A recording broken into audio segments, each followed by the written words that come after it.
Somebody keeps exiting out of my browser that It's me. all of my stuff open on. Can you guys hear me I clicking? think it's my father. Like, away with this. I can play with my fidget The cube without satanic bothering stuff. you. I don't hear the fidget. That's good. I have to Oh, do no, something. I hear it now. Dadgummit, let me find something else. If we're ever fighting skeletons, I'm having trouble hearing Kyle. You guys hear this? Definitely hear that. So Okay. I think you can. Y'all turn hear up- this? Yeah. That's the sound that Mr. Brown can do in the book. I could probably make my I can make my Mr. Brown can. Yeah, you should turn your mic up a little bit. Buzz and Yeah. It's at max, so I See, we know that. I don't know if the other guys know about that book yet. flop, Over there. flop, flop, and Mr. Brown can moo. Can you? It's a Dr. Seuss book that you're have probably that going to end up reading to your children. Mhm. I've read that one a few times this month. That's a favorite here. So that one's actually newer to us. So At what age do you start reading this book to kids? I mean, you can read it really at any age to them, but when they're engaged with them, I don't know what age. Harris, you've done it several times. When do they start listening to books? I mean, we started reading to them very early. I think we really started incorporating regular reading to them when they were about 6 months old, and when we started doing an actual bedtime routine. We'd go and sing a song and read a book and all that. And they were around 6 months old. Nice. All right, guys. So obviously, check. Jackson might have to leave at any moment. That is okay. And I guess Harris, you might also have to leave at any moment as well. Not unless Morgan. Thanks for stopping by. She's got it. Cool. All right. If you're we have a very all collectively set, I'll wait for Jackson to give me the okay for stream. Yeah, we're good. All right. Here we go. It is late in the evening, and you've just arrived back to your encampment to see a silent mass funeral taking place. The blood of your allies stains the jungle floor. After what should have been an evening of revelry and celebration, it stains the jungle. Became a slaughter by the influence of the murderous plague known as grinning sickness. 2 of you, Luminous and Killen, survived, but are infected. It was the intervention of the Witchblades of Wirrok which spared you and a few of your allies, and in exchange for this deed, they requested that the 3 of you meet with the leaders of their people. You each brought 1 ally along, as you were led not far into the jungle, into the mysterious cottage from which the Witchblades operate, an unassuming place far larger within than without. Each of you were summoned to speak with a different member of the coven, which guides the Witchblades: the eye, the mouth, and the hand. Luminous met with the mouth. She offered Luminous a tremendous truth in exchange for a soul pact in which the death of one means the death of the other. However, she promised that through the soul bond, she can empower him should the need arise. After the pact was made, she told him that she is also soul bonded to the other members of the coven. The truth she offered was this: that Luminous is the only living descendant of Sorsinius and has equal right to the throne of the Crimson Veil. She claimed that the throne is one of several thrones of destiny, which are foretold to be occupied at the end of days, and that whoever sits on them when the world ends gets to go into the new world that comes after and even influence the creation of it. She also told him that if Sorsinius knows of Luminous's true nature, he will attempt to kill him. The mouth wants Luminous to kill Sorsinius. After the meeting was done, Mahir agreed to be Luminous's closest confidant and ally to protect his secret. Sorry. Anyway, that's the way that somebody's name is spelled at work. It's spelled exactly like ally, and it always makes me laugh, and I just did it. Killen met with a Fadir man by the name of the Hand, who intentionally tried to bring him to anger. He shared that the grinning sickness cannot be cured, and it can only be treated. In exchange for providing such a treatment to the infected Titanians and Cryptusians, he demanded that Killen prepare the factions to march on the Knock-Knock's lair at daybreak. The goal is not to kill them, but to capture them and use them to harvest the materials that they need to continue making the treatment. Killen agreed to the plan. The hand then asked about the gallows tree and said that he has an invested interest in its survival. So he offered to help the Witchblades. He offered the help of the Witchblades in gathering the materials necessary to construct the weapon that Killen's ancestors spoke of. Osint met with a Fadir woman by the name of the Eye, who offered him the opportunity to leave the Seekers of Cryptus and instead join the Witchblades. She made the promise of a greater network of spies and greater magical capacities to scry and gather knowledge and secrets. She showed him the nature of her power and allowed him to remotely view the cave encampment. There he determined that the barbed woman truly is an amnesiac and that the crown of domination bound with her soul is ancient and extremely powerful, having been used in the past to enslave thousands of people simultaneously. He also read the heart of Taranis, who he determined is struggling between dread and a growing sense of freedom. He also read the heart of the leader of the Cryptusians, Sharam Loros, who he determined is feeling a deep sense of regret about the Cryptusians he lost, but also a dark gratitude that it was mostly the Titanians who died, and this feeling from him that maybe that wasn't so great a loss. Before you left the cottage altogether, you were provided with a small chest full of the spiky egg sacs of insidious leeches, the Icarus barbs of which are necessary to treat your grinning sickness. You walked back through the jungle together, discussing all that you were willing to discuss about the experiences you had.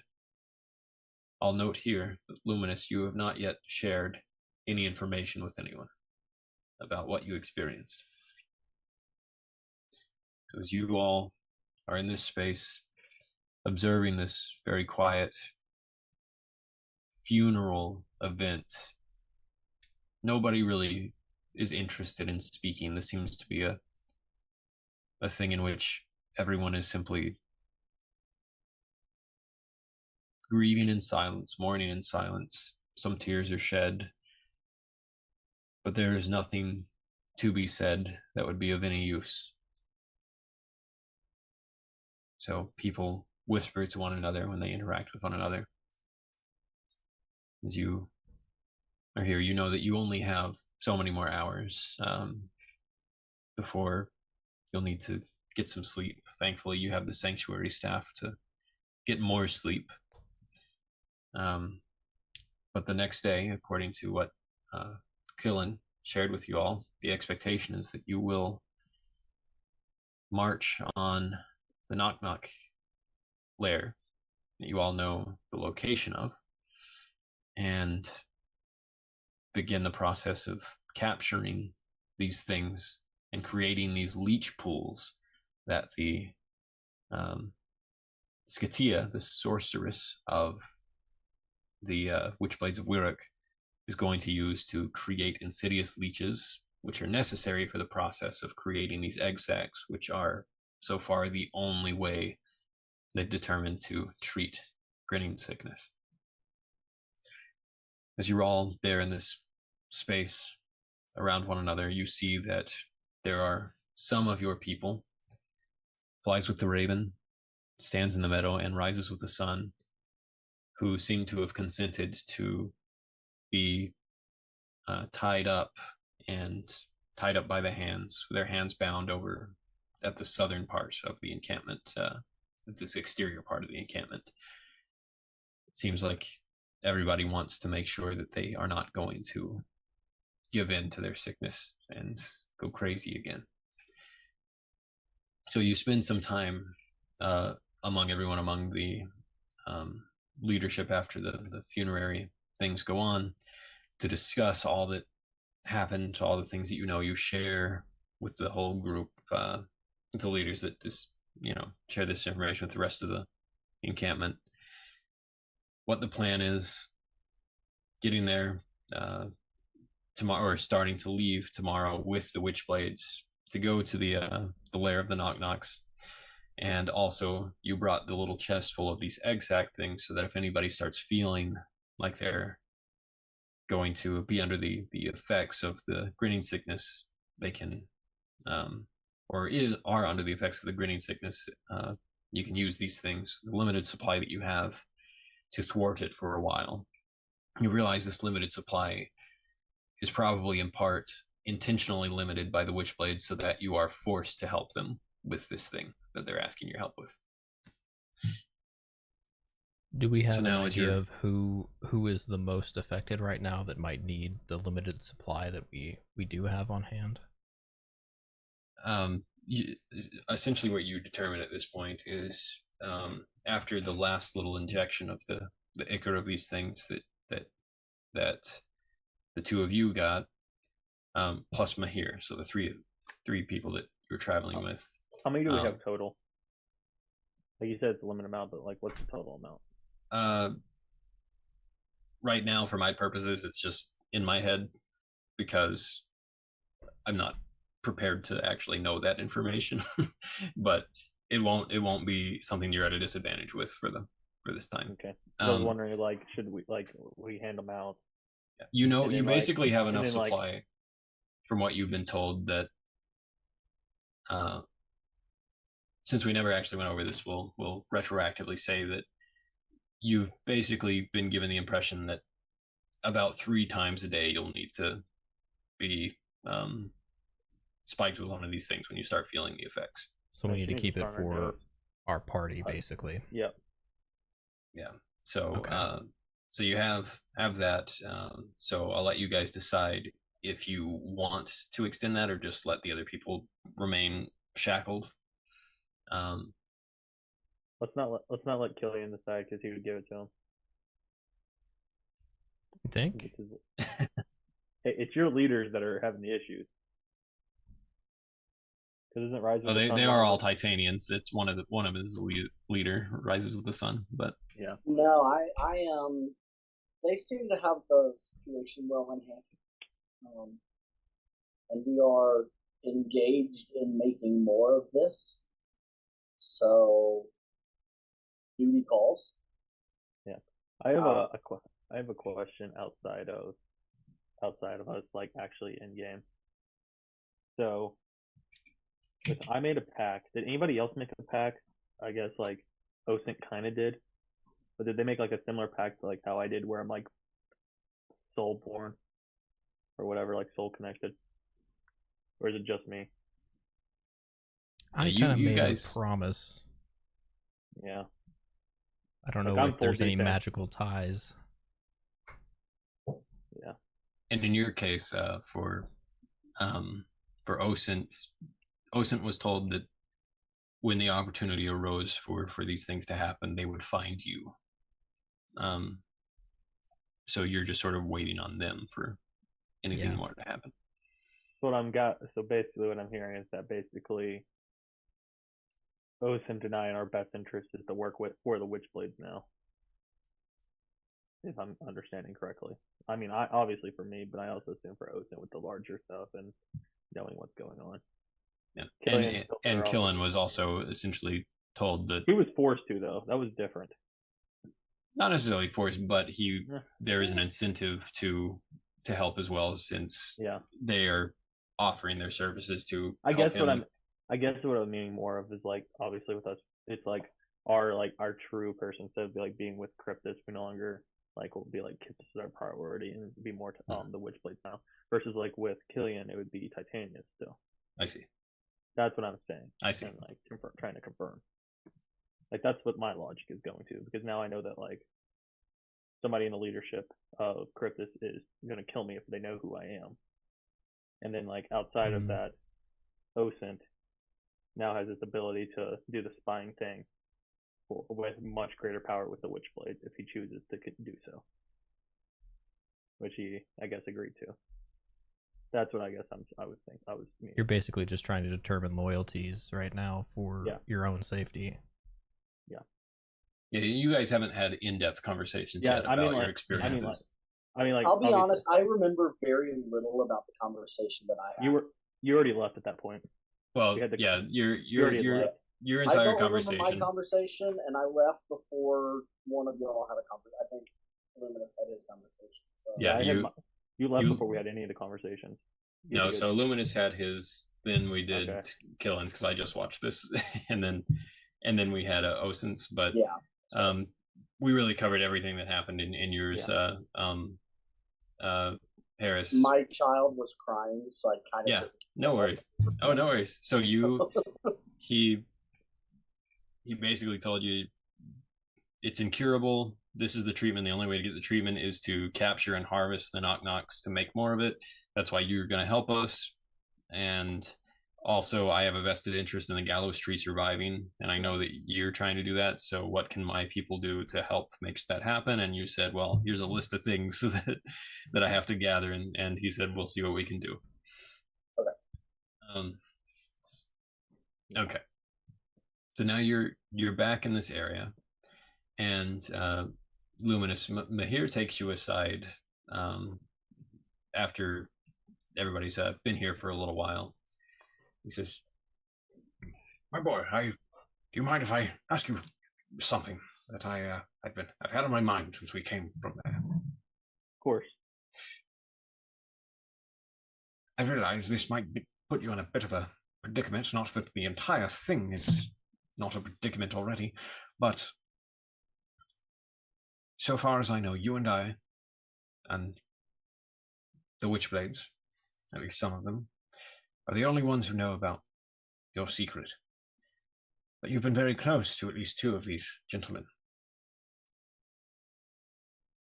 I think that the one that's called Killin, or as of recently, as part of this party, Saves the Stranger, I think he is a noble soul and might be able to be trusted with this information should you need to share it.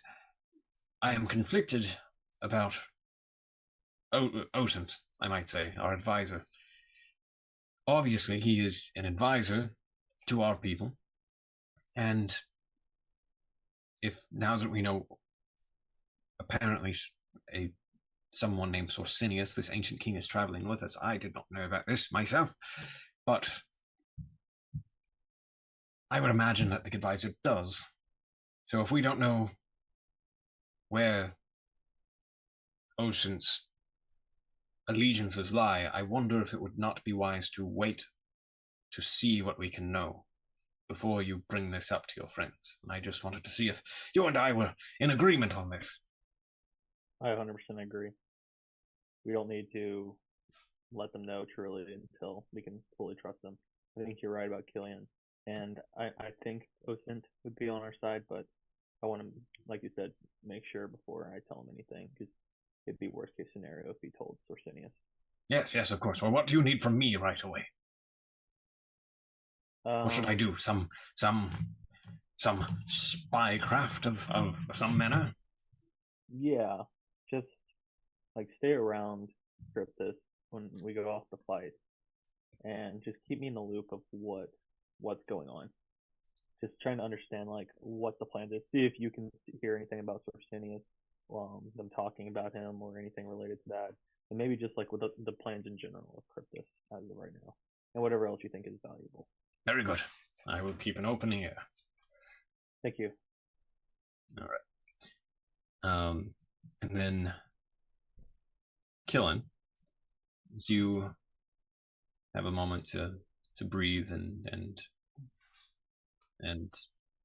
think about all that's happened, and you see all this around you, you take a moment to go be alone with the complexities of feelings that come with the thought that all of this was done largely in preparation of something that was for you.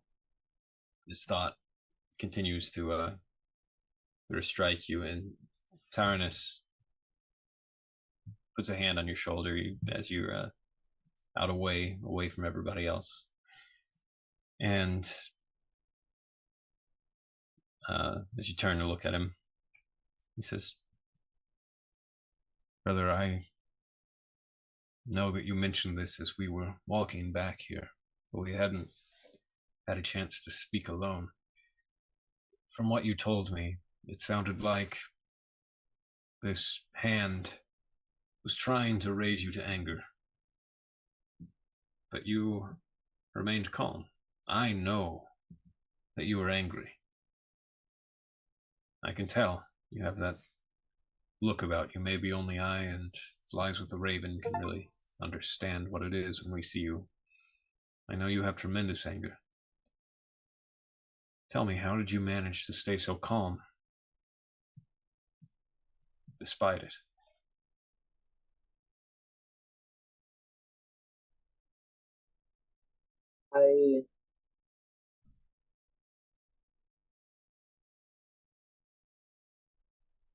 I knew that my wrath was not going to be helpful in that moment. Of course, I'm angry.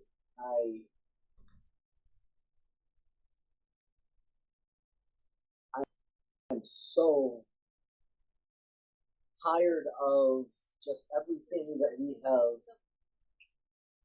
been through on this island in general, and on top of that, what happened at the party is, which was supposed to be my celebration. I know that may be petty, but it felt personal.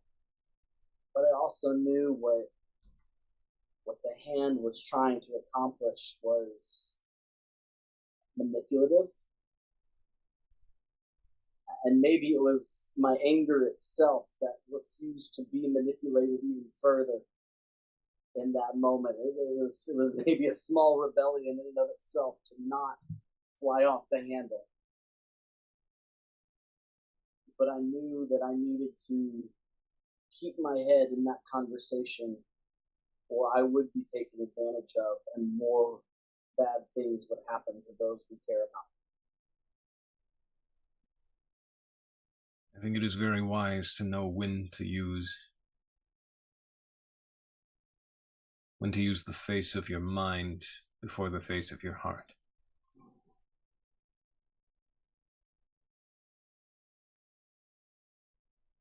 I've been thinking about the irony of some of the wisdoms I've begun to appreciate now,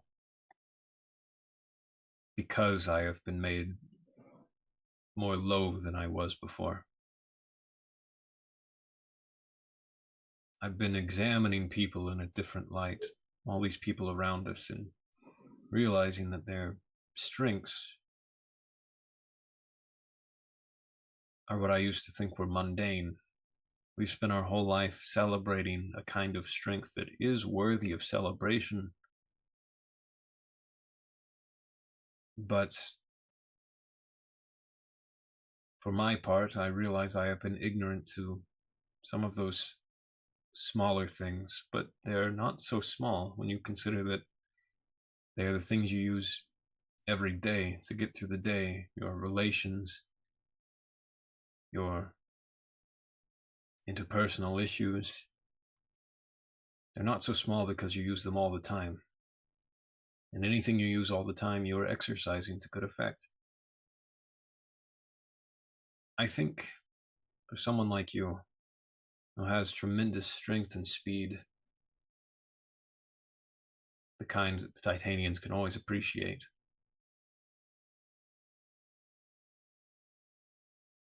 it's really an amazing thing to also see that it is your strength of character that makes you someone worth having a celebration over. Even the name that's granted to you, Saves the Stranger. You aren't called Runs the Fastest.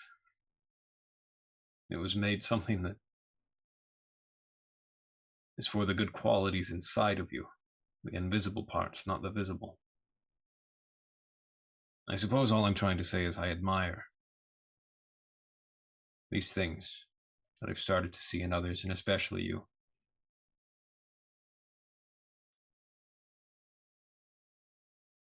And I'm wondering if that was part of what I'm supposed to go through. My wings being gone have put me closer to the ground in more ways than one.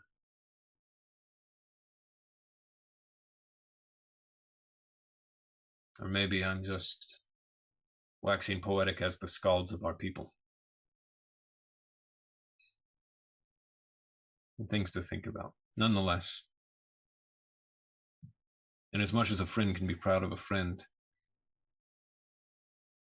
know that I always am.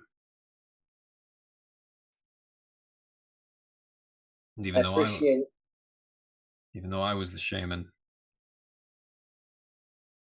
I'm learning great wisdom in places that I know now I was lacking it before.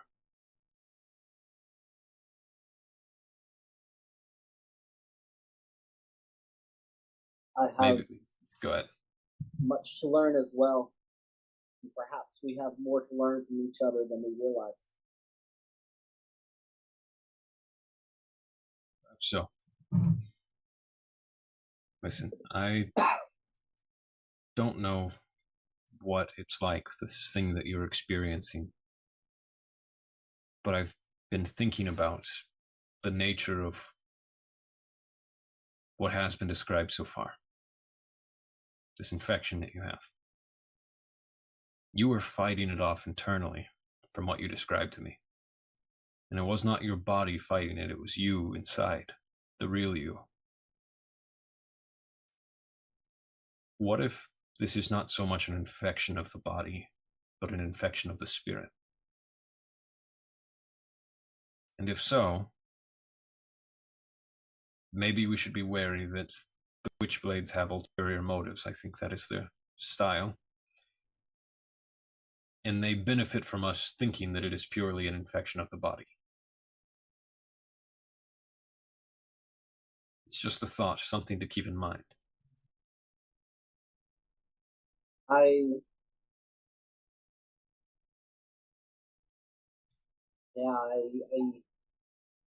know the magic of the Witchblades is secret and complex. I don't know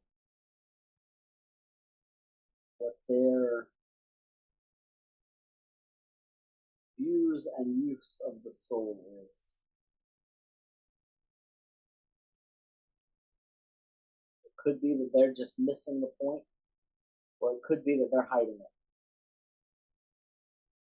Either way, they have us doing something. Correct.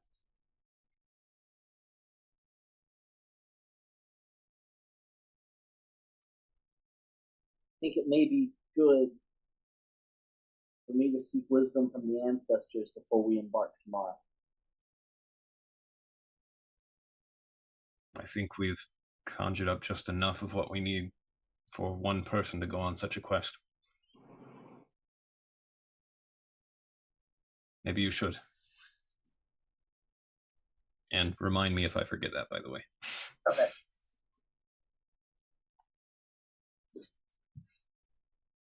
For now, I'm going to go see about Little Clover. Carrie has been taking good care of her, but as far speaking about the nature of the dead and what the dead are, I don't know that she's the best person to be leaving her with. She understands undeath, but she seems perhaps a bit insensitive to what people are experiencing now. I'm going to make sure she's not corrupting the little girl. Well, if anyone can teach her a way of appreciating life, it's you. Thank you, brother.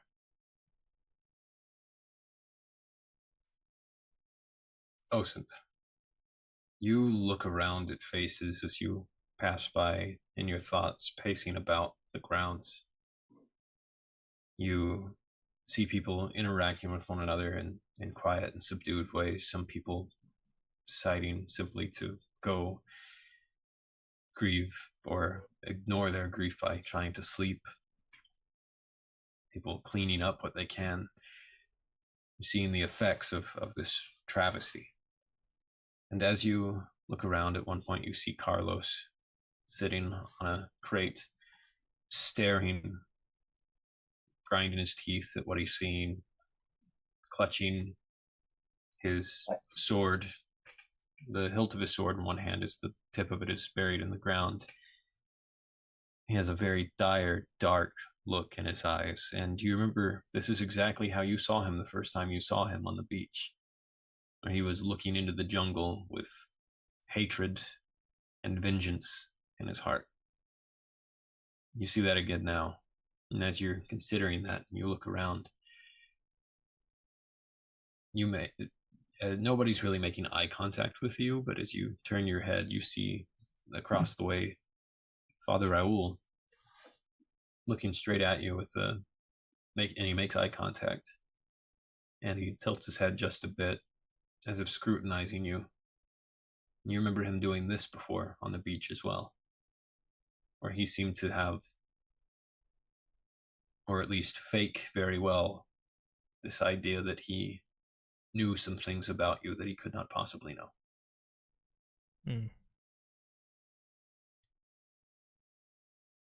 And you see him approach.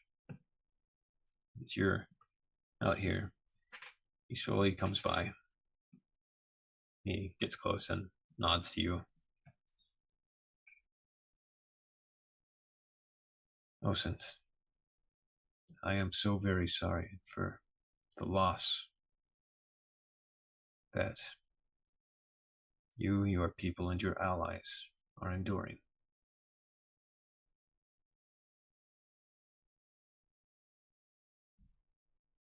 It's troubling times.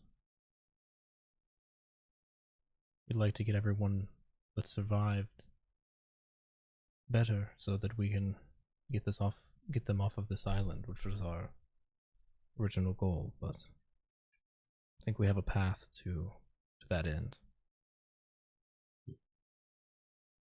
Well, you do seem to be the people that know the most about what is happening with all you've been doing. So I trust the judgment of such people. Even when Carlos and I came here alone and found your encampment thanks to Otago's leading us here, it was a harrowing journey that gave me a lot of time to think about what this place does to everyone. I don't think this place is alive per se, but the very nature of what happens here suggests a malevolence that, at the very least, infuses the area. I'm eager to get off of this jungle as well.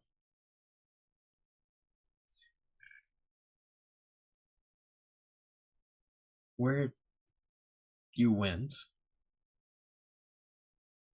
do you mind if I ask what happened when you were summoned to meet with the Witchblades? They simply entreated us to help them help everyone else. They gave us a task that's at the end of which we should have the cure for, or at least a medicine of sorts to help the people that survived this tragedy.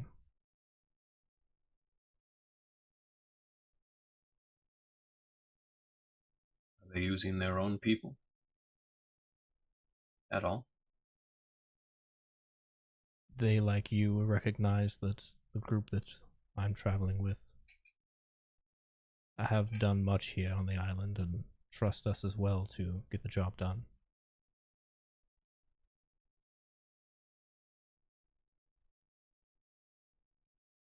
I knew someone once who made a deal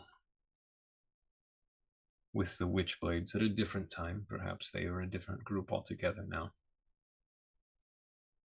but under duress in his life,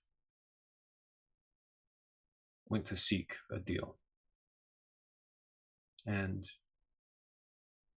I won't bore you with the details of the account, but my understanding is that it is very rare for the Witchblades to do anything without a deeply invested interest of their own, which they will hold above all tact, let's say, and hold above all kindness and mercy to achieve their own goals. Mostly, I learned that they will use one's sins against them.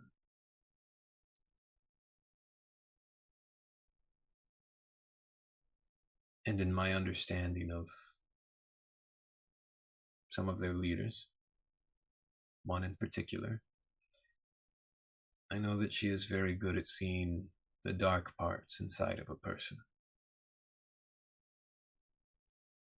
and relying on those dark parts to decide what that person will do or what they can be made to do.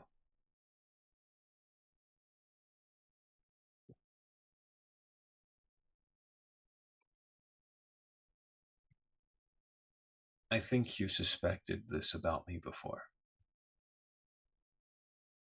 but I do something very similar.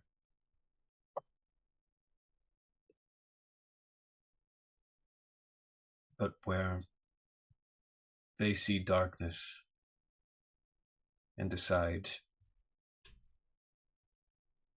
that it means that this person must continue to be dark,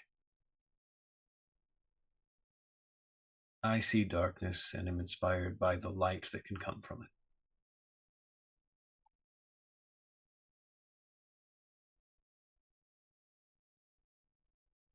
You've had some trouble,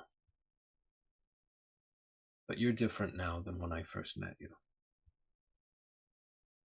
And I can't claim to know what exactly the difference is. I told you before you went into the jungle that I hope you find what you were looking for. Do you remember?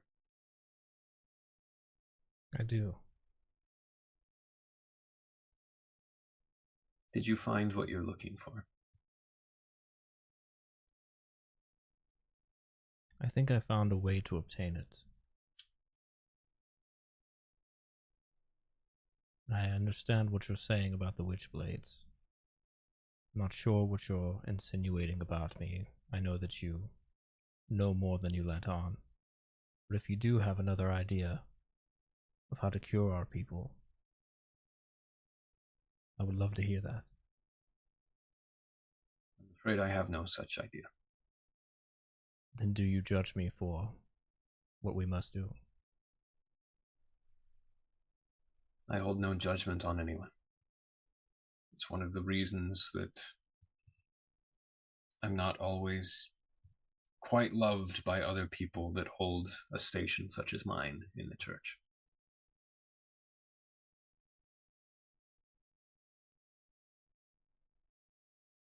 The reason I'm here is because it was no great loss for Arcosia to send me to an unknown space.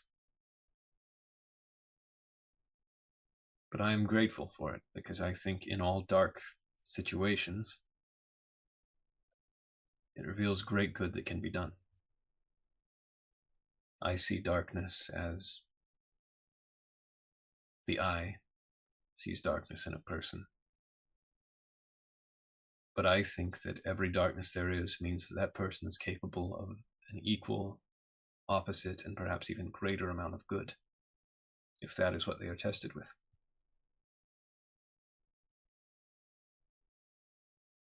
I don't, and I have never judged you, Osint. I have been intrigued by a person who I believe is no more troubled than any of the rest of us in some ways, and more greatly troubled than any of the rest of us in others.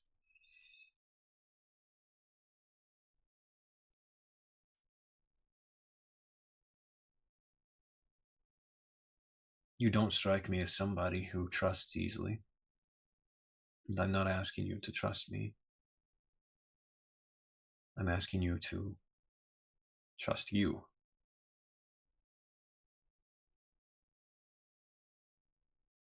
This place, the malevolence that I brought up earlier, I think that it is trying to get into each one of us. I've been seeing it even in Carlos, using, in this case, what was once a righteous zeal and turning it into something else.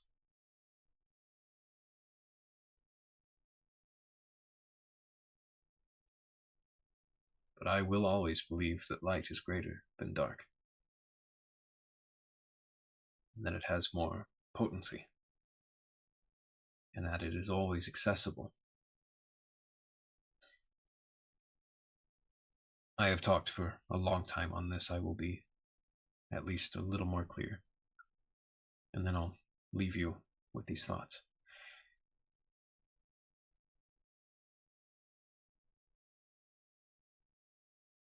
You have the capacity to do tremendous evil, just as I have the same capacity, but I don't think that you want to, and I also, most importantly, don't think that you have to. And because I have certain convictions about the way things are on a spiritual nature, I think that if you are somebody that is in a position to do a tremendous evil, it must mean you are someone in a position to do a tremendous good instead.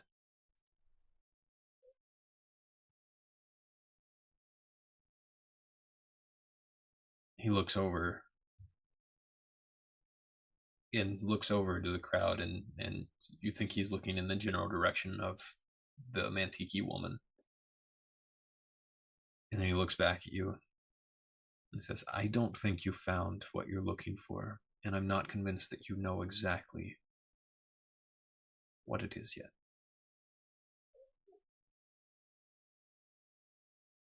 But I have a feeling that in the future you may want to talk about these things, and I will be as accessible as I can be.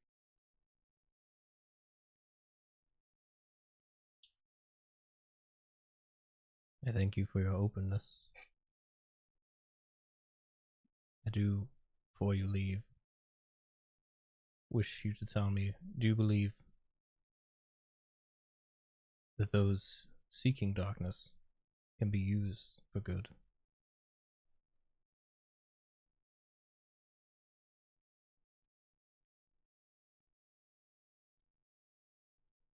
I can only tell you that when I went to seek what I sought from the Witchblades back in that day, I was seeking darkness.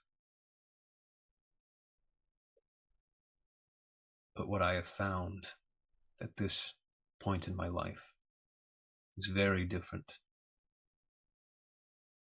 than what I was seeking before.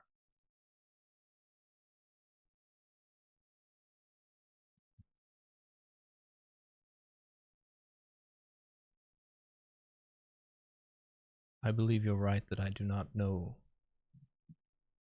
exactly what I'm looking for yet.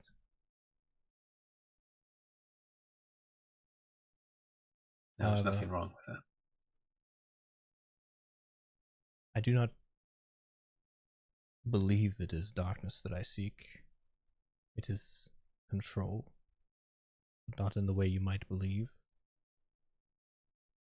I want to be more in control of my own fate than I have been up to this point.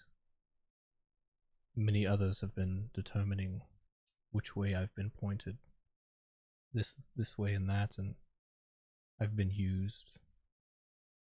I'd like to have control for once over myself.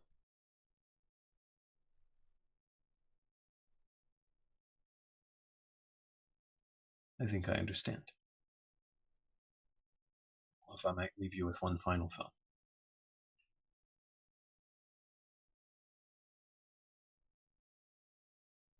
Free will and control and access to it is a beautiful thing.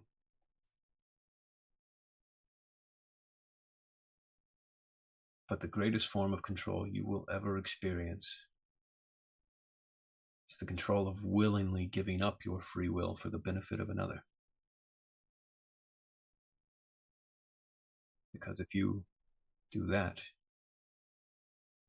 you might not know what it means now, but if you do that,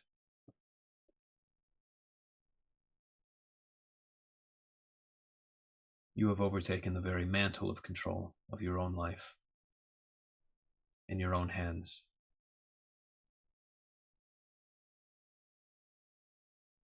For something beyond and outside of yourself.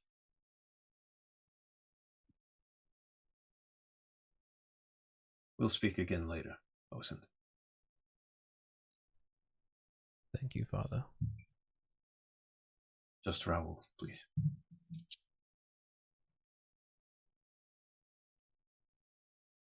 So as you guys have this, that first part of this done, you all have some time to tell me what you choose to be doing before going to sanctuary staff sleep time. Before you go to your slumber party. I don't know if you've established this, but does the Church of Arcosia, do they have a specific god or deity? So you guys are aware that they have there's kind of a variety. It's almost a polytheist type thing, but there are very specific deities that have kind of a theme associated with each one. And not all of them even worship the same ones. But it's not one specific one. You don't really know, as far as Raoul, if he associates himself with one or two or multiple. That's sort of something that you have to ask a person individually. But they don't necessarily all fall into this category of like, we all worship these specific ones each. They have the nature of choice with them, and what you might describe as the idea of gods that people would describe in our world when they're referring to gods throughout mythology and whatnot, might not be quite the same thing that the people of this world that you're playing in would think of. Okay.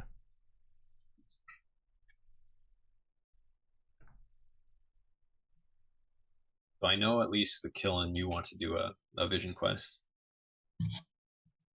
Is there, so before we do these specific things, generally describe what the other two of you guys intend to do with your characters, and I'll decide what order. I was going to go talk to Killian about my situation a little bit and try to tell him some of it, but maybe not all of it yet. All right. And what else would Osint be doing this evening before then? Osint's gonna actually go and check on the woman. Okay. All right. So what I'll do is we'll start with Luminous, and so Luminous, you meet with Killen, and so you guys go ahead and you start your dialogue. Hey man, pretty crazy back there.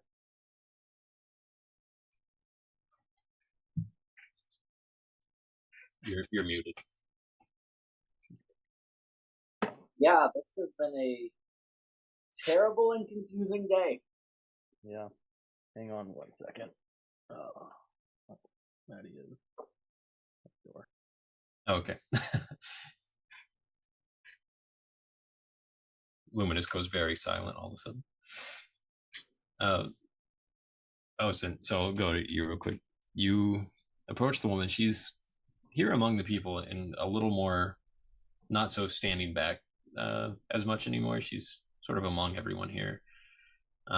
She engaged. It almost seems not really, but it seems like maybe she's actually derived a little bit of comfort from knowing that this isn't, there are other people in real dire situations at the moment, so she does feel a little like she belongs with this group in some way, because she has a level of trust that is heightened at this point with them.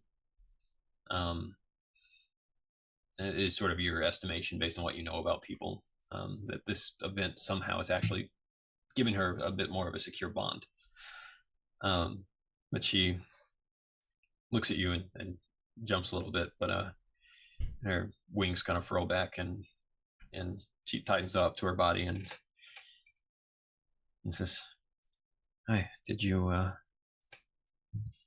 I'm glad to hear that you all made it back.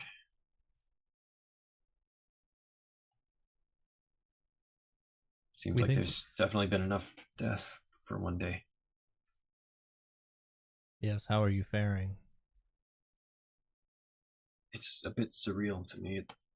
It doesn't feel real, and yet it is. It's hard to describe, but people have been generally kind. I don't really know what to tell them when they ask my name. I was actually going to ask you about that, if you have some idea of what people can call me until we figure out who I am. I think it's important to choose your own name. I'll think about it. I just wanted to check and make sure that you were doing well after the incident, and it seems like you've become a little bit more comfortable around this group. I want you to know that you're welcome and as safe as you can be. Obviously, there's mitigating circumstances that, as you just saw, but we're all in this together, and we want to see each of us survive. Thank you. I would like to survive as well, as it were.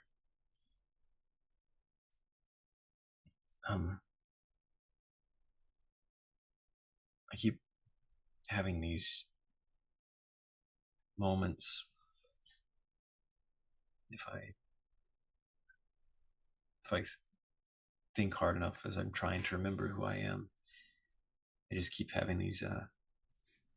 All I can get is this bare image in my head of, it seems like a large group of people around a mountain, maybe, and they're all just moving exactly in the same way. It just happens for a split second, and I don't know if maybe I was one of them. They're all different, but it's the same image every time.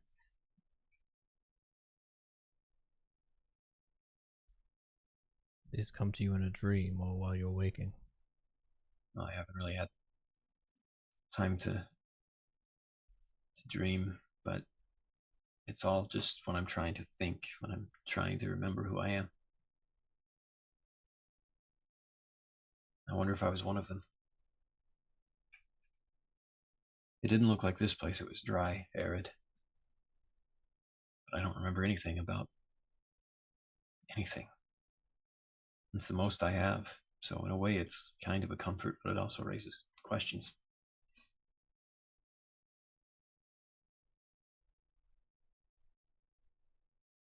But sorry, I don't need to. You have a lot more important things to be dealing with and focusing on. I heard that some of you are going tomorrow to go on another excursion into the jungle. Yes, we believe that we have a way to help the people that were affected, or infected rather.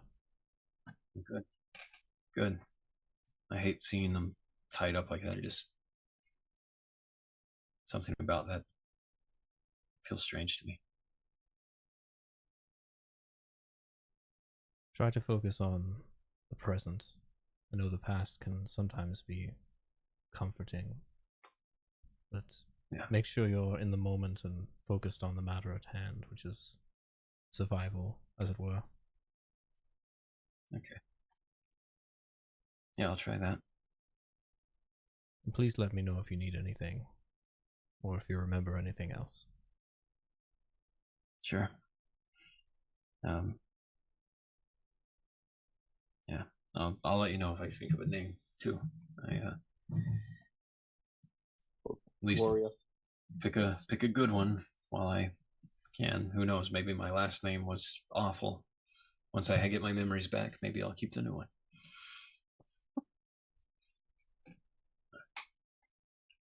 I think Gloria should be her first name. Gloria? Yep. How about Gladys? Gladys? All right. So, Killen and Luminous. Yeah. What was the last thing you said? You were telling me, yeah, what a crazy time back there. And I'm like, Killian, I need to tell you something in confidence. Which is why I'm talking to you here. What's up? So, Coven with the mouse, the mouse. She told me something about my past that I was unaware of. I knew I was adopted, but I didn't know my true lineage. Do you know who Sir Phineas is? I don't think so. No. I wouldn't know that information yet, would I? Nope. No. Okay. So Sir Phineas was a king to a kingdom that no longer exists hundreds of years ago. And that kingdom is one of the ones that's supposed to be there at the end of time to go into the new world. And I learned that I'm a direct descendant from him. Oh wow, Yeah. that's huge. Yeah. The issue is you see a mirror over there? Yeah. You see that sword that he has? Uh-huh. That's Phineas. He's a what is the term A called? blade wraith. He's a blade wraith now. Would I have any idea what a wraith is? Probably not. So Well, hold on. He is the sword? Yeah. I've seen some weird things. I've fought some weird things. That makes no sense to me. Yeah. Like, that's not giant enough to be in my interest. That's very tiny. Yeah. Oh, you said sword Cineas. Got it. Yeah, so I don't, like, me personally outside the game, I don't think I can explain what a sword wraith is. Can you explain it as if you were me? You don't have to do the Gen Z accent. We're not doing that right now. We're not. Yeah. Does Gen Z have an accent? It's all slang. You know what I mean. Essentially describes that the sword is a. Dialect. He was basically a king that was either tricked or cursed into. He was a human, cursed into becoming this living relic, and that's generally what needs to be known about what a blade wraith is. Yeah. Okay. And so, are you supposed to be king, or are you supposed to help him be king? What's the deal there? I'm supposed to kill him. Oh. Because he's a pretty bad dude. And the issue is he doesn't know I exist. He doesn't know I'm a relative of his. He knew who I was.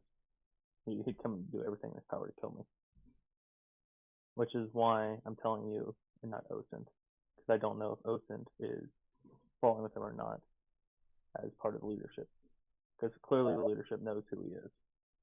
Because he's right there with him in every meeting. Do you think Osint might be with him? I don't know. Or you just aren't sure? I mean, I don't know for sure. As we've both seen, he has a pretty complicated past. So we don't really know. I don't know what to think at this point. And I'm worried that if he does find out, he may tell him, which is why I'm not going to tell him as of now. Okay.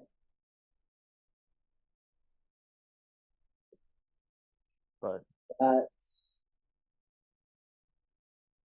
that complicates things a little. I'm not a fan of fighting alongside people you're keeping secrets with. Yeah. From. Yeah, I know. I'm right there with you. I want to tell him. I'm just worried that it may end up causing me to die quicker than I may already die on this island. Let's see.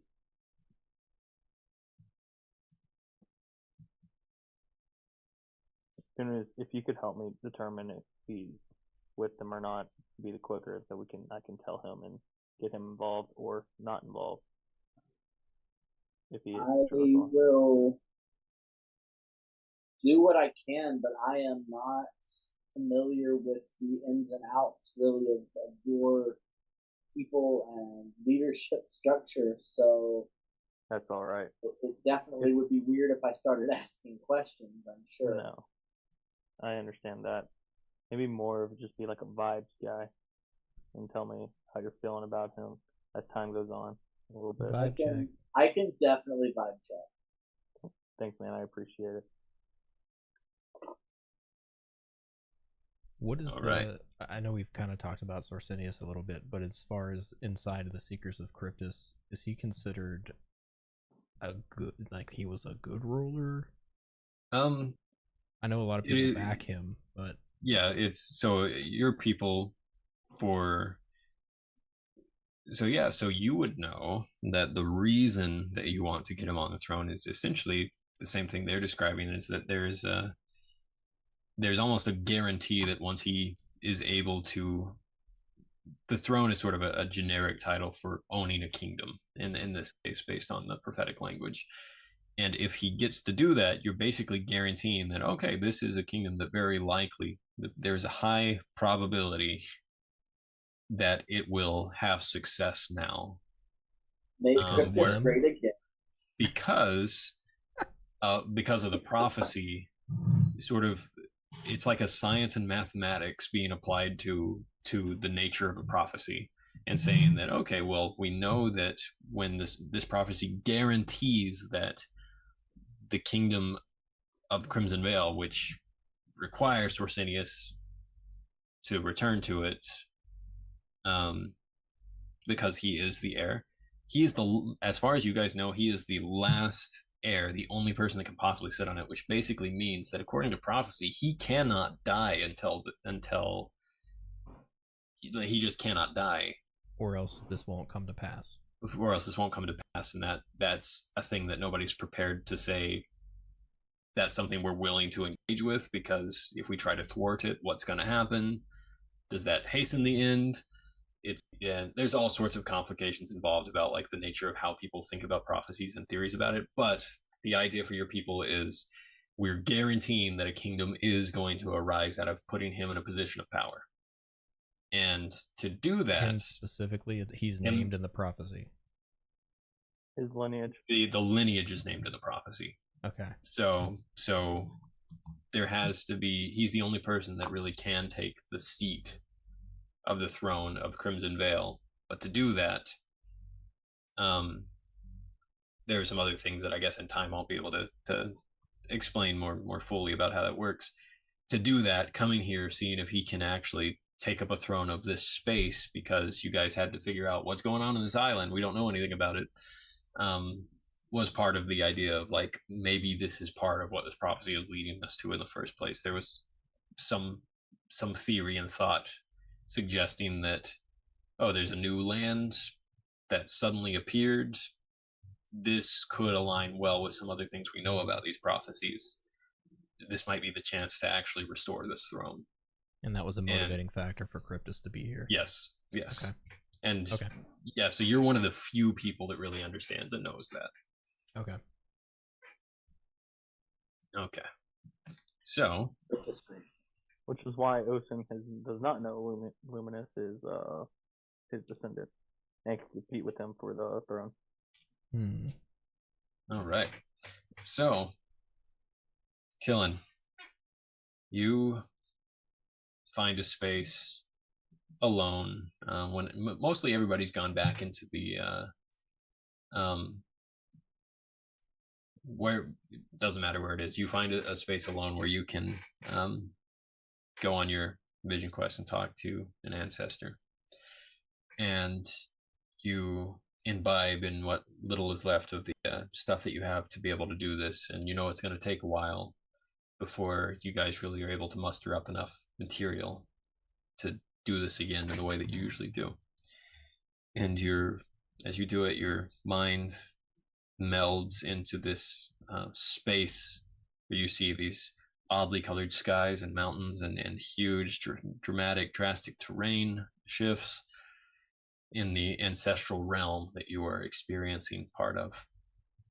And when you were there, you are greeted by an ancestor, but it is not the one that you anticipate. So I need you to tell me, what does this individual look like?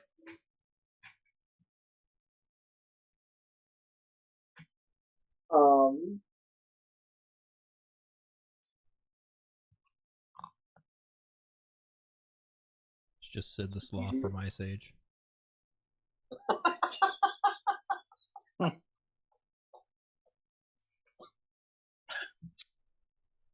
Got some complicated lineages.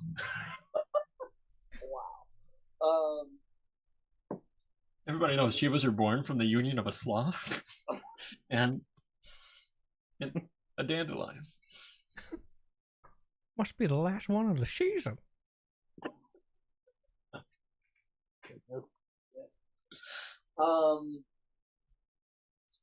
That's would be easier if I knew where you were going with this. Let's see here. I'm relying on you to know where I'm going with this. Oh no. Or I can choose for you because I have a vision in my head now.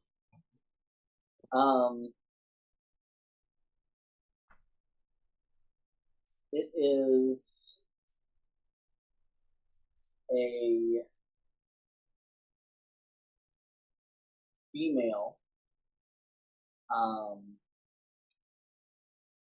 She is a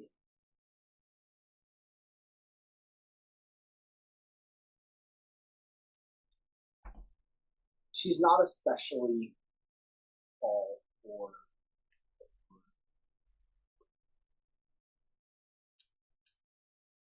strong looking, but more like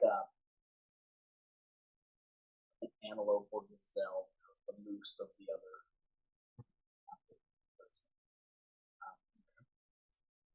She's older, very. She has a very gentle nature about her, and she is a very bright A bright what color? red color. Okay. So as you enter this space,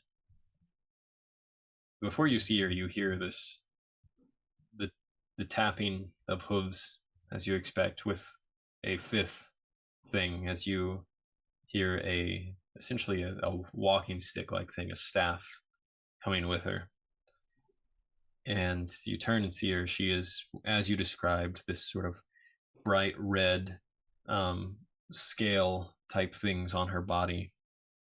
The antelope antlers, very thin, slender face. And you've never met her before. You've never seen this person before, but she must be one of your ancestors. And she seems very gentle. She comes near to you, examines you closely, and she's waiting for you to speak, it sounds like.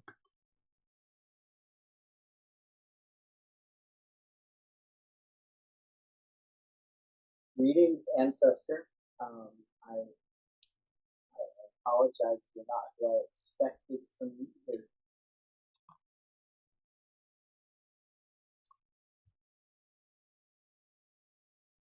She nods, as if just to say continue.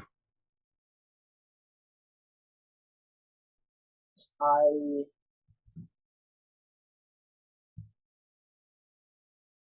have had a long few days, and I'm at a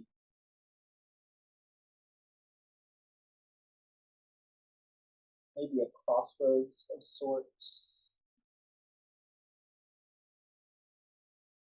I have a mission, a quest that I have been working towards,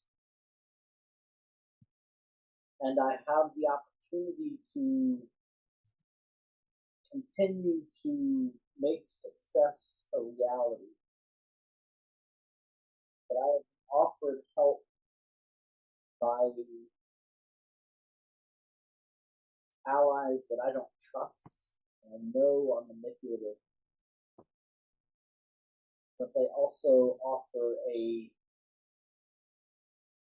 treatment to a condition that I've recently been infected with.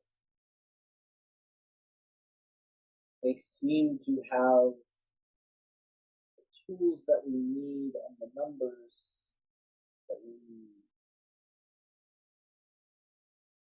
But I don't know if they're trustworthy. I don't know if they know what's going on or if they're hiding what's going on. My friend and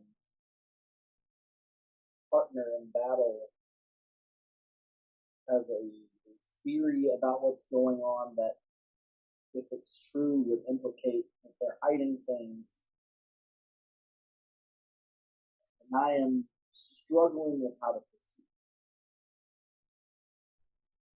And I come to seek the wisdom of my ancestors. She steps a bit closer, and you see her nostrils flaring like she's sniffing something on you. And she doesn't say anything. She continues to remain silent, and she takes the end of her staff and just sort of taps you in a few places on the shoulders, twice, like goes all over as if she's probing for something in particular. It's very light. And then she there's a stream of water next to you, and she sort of gestures you to follow closer to her near the stream.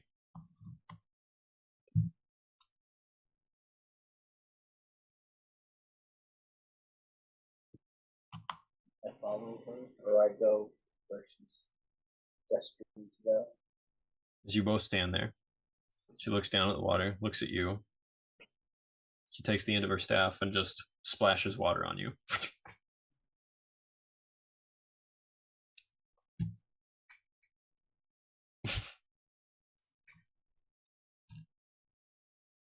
Thank you.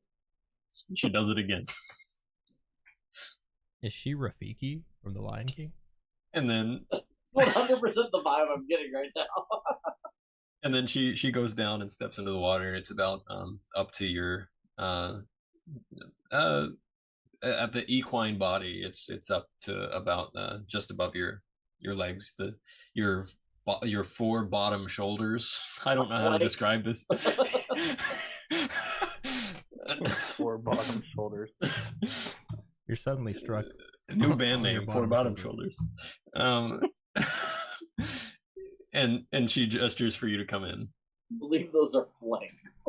Yeah, the flank. She gestures for you to come into the water. And do you? I step into the water. All right.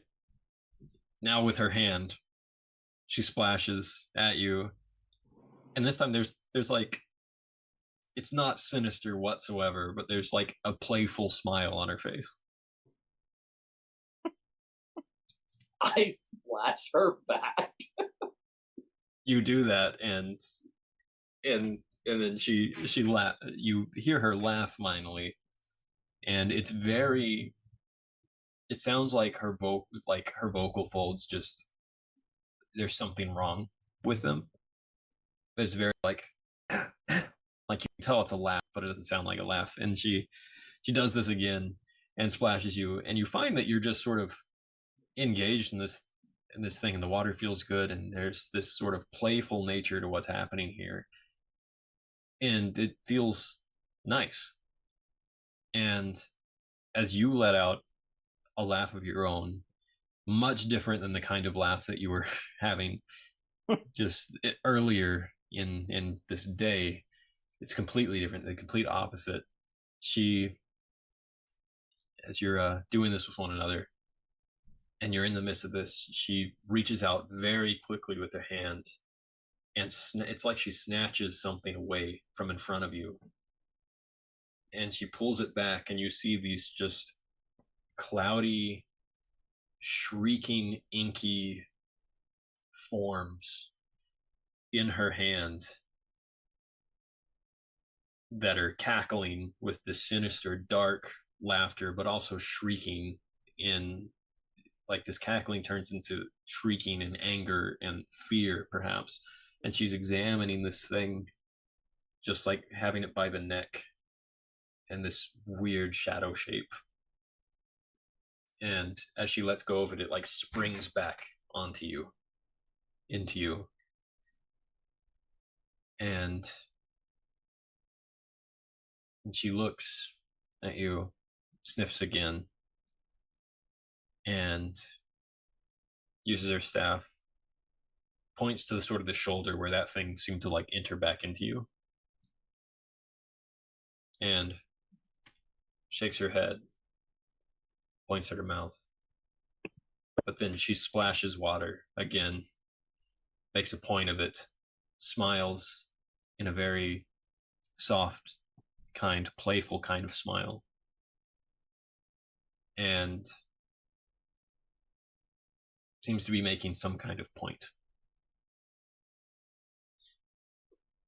And all at once, you remember a story that you'd forgotten up until this point, or maybe it had been hidden from you until this point, about a particular member of your ancestry named Holds the Ghost, that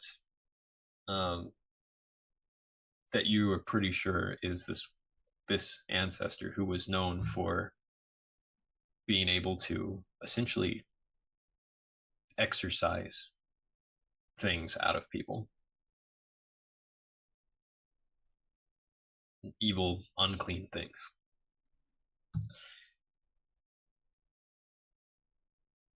When she starts to sign something with her hands, and somehow you just intuitively know exactly what she's saying, something that's going on with the nature of the spiritual realm here that you're in.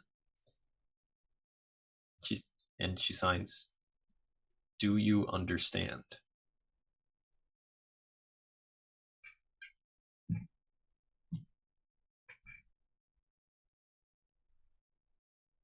Maybe.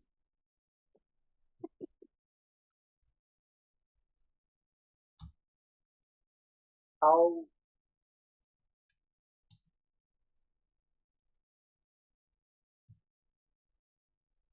I'm not sure. Is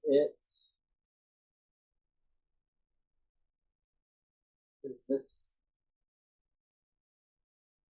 dark laugh combated by true laughter? She vigorously nods and pauses and takes her staff and points it right at your heart and taps it there, and then signs,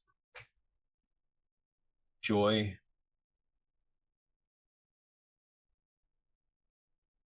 joy, purity, happiness, warmth, love," and words like these. I kind of shake my head in confusion. Then how did it infect us during the celebration where we were all joyful and maybe me most of all? And she signs again. "Revelry, not true joy. Love must be. Friendship, hearts, touching hearts, good memories, warmth. Will it permanently leave, or will it snap back like it just did to me?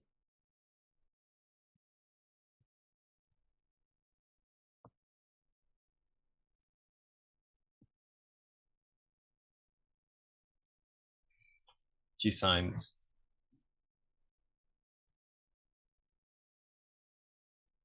I have never seen this kind, but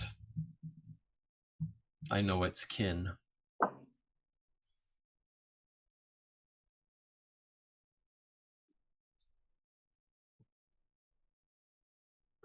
Anything that is not fed will starve.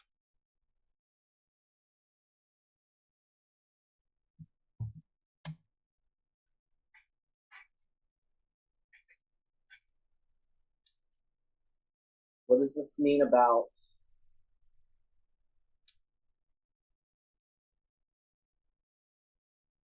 the mission that I've been asked to accompany with those among us I don't trust?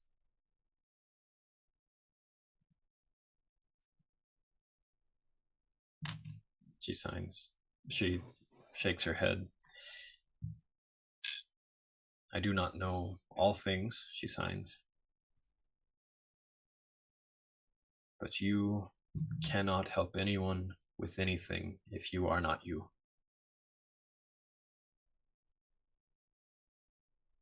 Strong wisdom right there.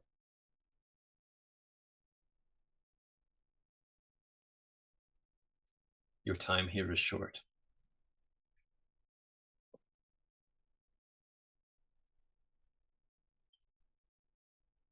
I nod, I smile, and I splash her one more time. And She give smiles. Give a good, healthy whoop whoop.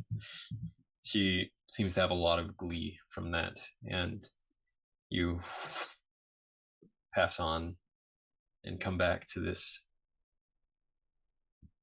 place of just terrible miasma and awful radiating vibe of malice and darkness. Great word. All right. So as you've all spent some time among others and collect in the sanctuary of the sanctuary staff, thinking about what you have to do, you get your rest, and finally the time comes where you wake up. You have about an hour by the time you wake up to be able to be ready for the Witchblades, who you know are going to be meeting you soon. So at this part, we don't have to do this in character necessarily, but you guys decide if you would like to bring anyone along with you for this, and if so, who would you like to bring out of your group, or would you like to just rely on whatever Witchblades are going to be going with you? Before we do this, I feel like I need to share Yes. and Osint Yeah, we can say this happened what my before. Yeah. What my vision is, has been, and frankly, my concerns with going along with this plan right now. That there is a better, more spiritual way than dark magic to combat this. All right. So before you guys actually go to sleep in this case, as you're all collected together,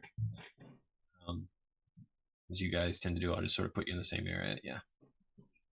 And all right, where did Luminous go? There you go. And do you want anybody else here for this conversation, or just the three of you? Are we really the only ones other than...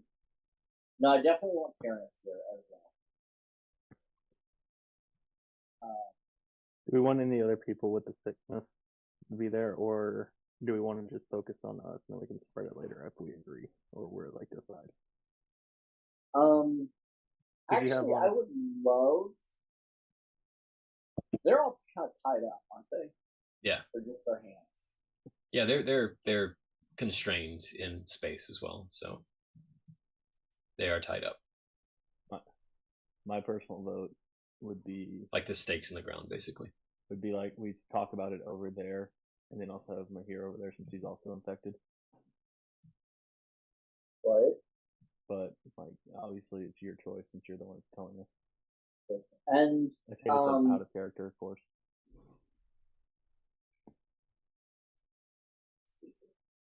Nobody else really knows about the plan right now, is it? Do they?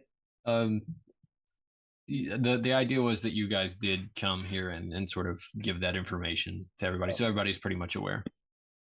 Gotcha. I mean, Rises with the Sun is sick. Speaks to the Mountain is, other than Taranis, our only leader right now. Mm-hmm. I'd like to talk with the leadership, at least my leadership, involved, because this is something that they could potentially help with and understand, maybe even better than I do. All right. So this whole group down here at the bottom that's sort of collected together. Basically, yeah. All right. Does anybody have any other suggestions of like, I'd prefer this person to be here if we're talking about something important, anything like that? Without knowing context, I don't suggest anyone in character. Right. All right. So what do you share, Krillin? Basically the whole of the vision there that, I share my concerns, that I don't trust the Witchblades. They seemed manipulative to me. Especially the way that they were trying to rouse my anger. And that's just typically not how we work as a tribe. But I chose to seek wisdom from the ancestors before embarking on this, and what I learned was the way that they have proposed is not the only way, and there may be a more pure and spiritual way. And I asked Taranis to share kind of his theory of the spiritual nature of this particular sickness as well, which was corroborated, I believe, by the ancestor, by Talks to the Ghost, or whatever that was. Holds the Ghost. And that it may take longer and maybe a little bit more emotional fortitude, but I think we can get past this without the Witchblade's plan.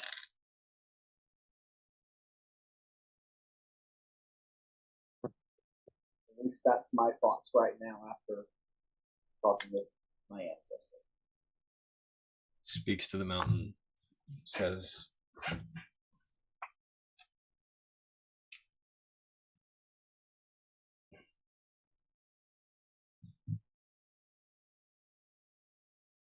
I understand that your ancestor has told you some information that has convinced you. What is the nature of this? Did she offer some treatment? Or anything of that nature? For the only treatment we have so far is that which has been offered by the Witchblades.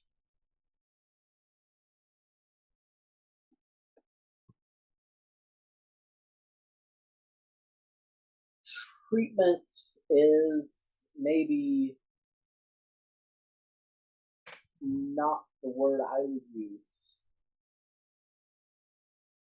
There is no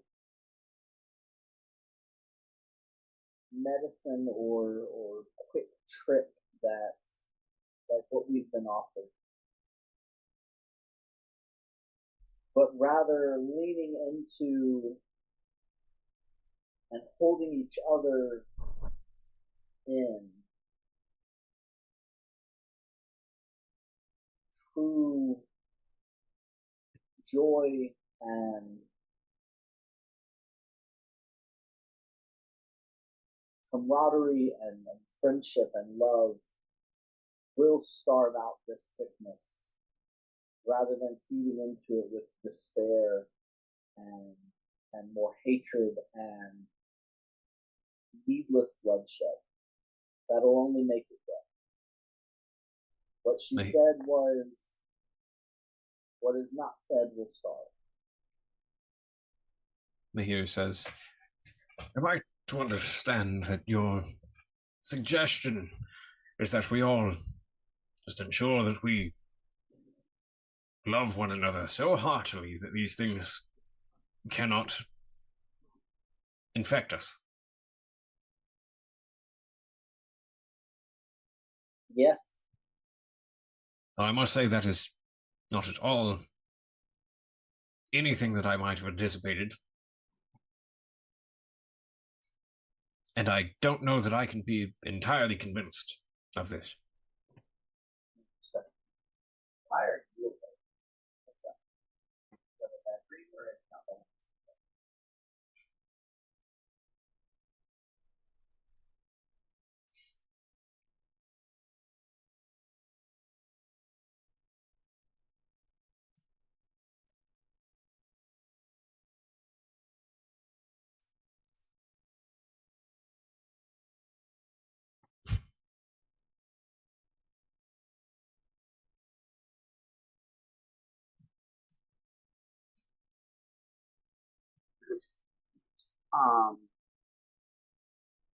Hello. I understand that this is maybe difficult to accept, but I believe, as Tyrannus said, this is not just any infection and even a magical one. It is one of a spiritual nature, and that requires a spiritual remedy. And it's not a logical thing, and it's not an easy thing. What is the condition? Sorry, out of character real quick. What is the condition of Rises with the Sun and Flies with the Raven? What are they obviously still like in a weird place, or? So Flies with the Raven is kind of sweating and looking around, and you see her kind of shaking her head every once in a while, and she's trying to breathe deeply. Rises with the Sun, a little hard to tell because half of his face is burned and then healed through magic, so it's scarred up. That's on me. And he's kind of doing a similar thing and stands in the meadow. She just sort of has her head down as she's tied here and hasn't been looking up and is looking down at the ground. Has this kind of been their general state since they've been tied up? Let me try something. And I go down and I stand next to Flies with the Raven. As you're approaching, speaks to the mountains, says, be very careful. I will. And I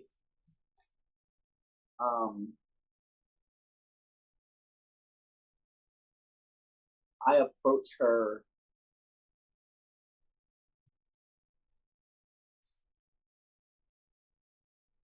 And I say, I ask her, Flies with the Raven, how are you? She puts her head down, squints her eyes together, and says,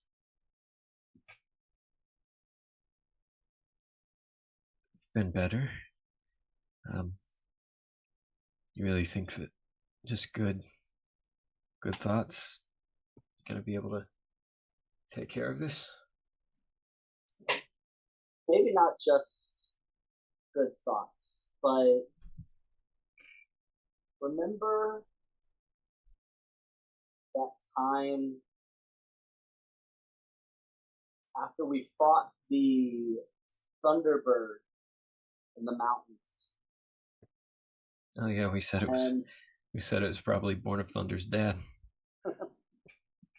and Tyrannus had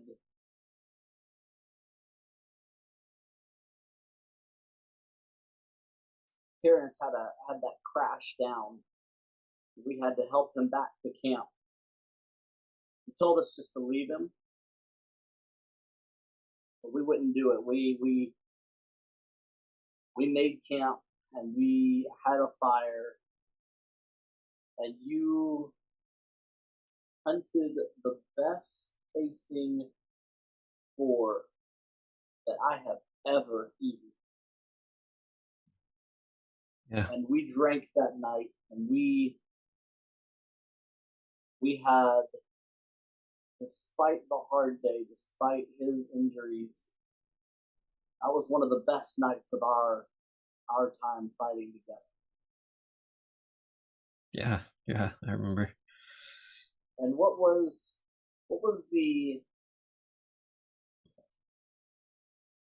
that joke you told us?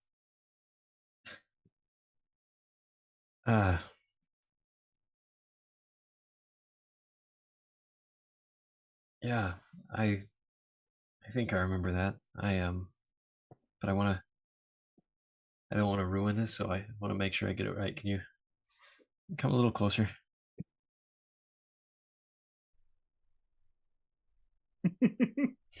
I take a deep breath, and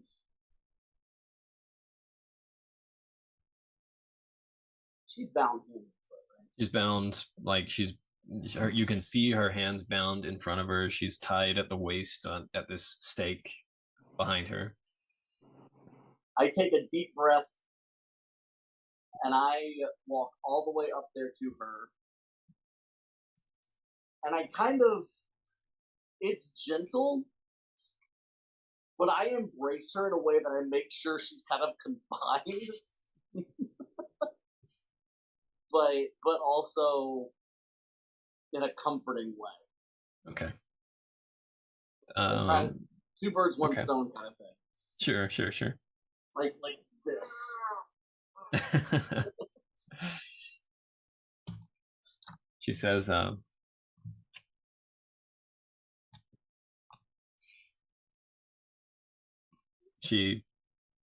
I have to think of a joke. That's why I asked you to do it, not me. Hang on, I got you. We're gonna ask. She whispers. Okay, ask Chat GPT. I'm very curious as to how I can implement this now. Do I need to share my screen as I ask it? No. Just tell me. All right. Tell me what it is. Let me log in. I gotta verify that I'm a human using Chat GPT. She says, "Verify I'm a human using Jet." No, you are a female fire djinn using Chat GPT. She's a lightning djinn. Thank you very much. Yeah, she couldn't handle my fire. Oh dear.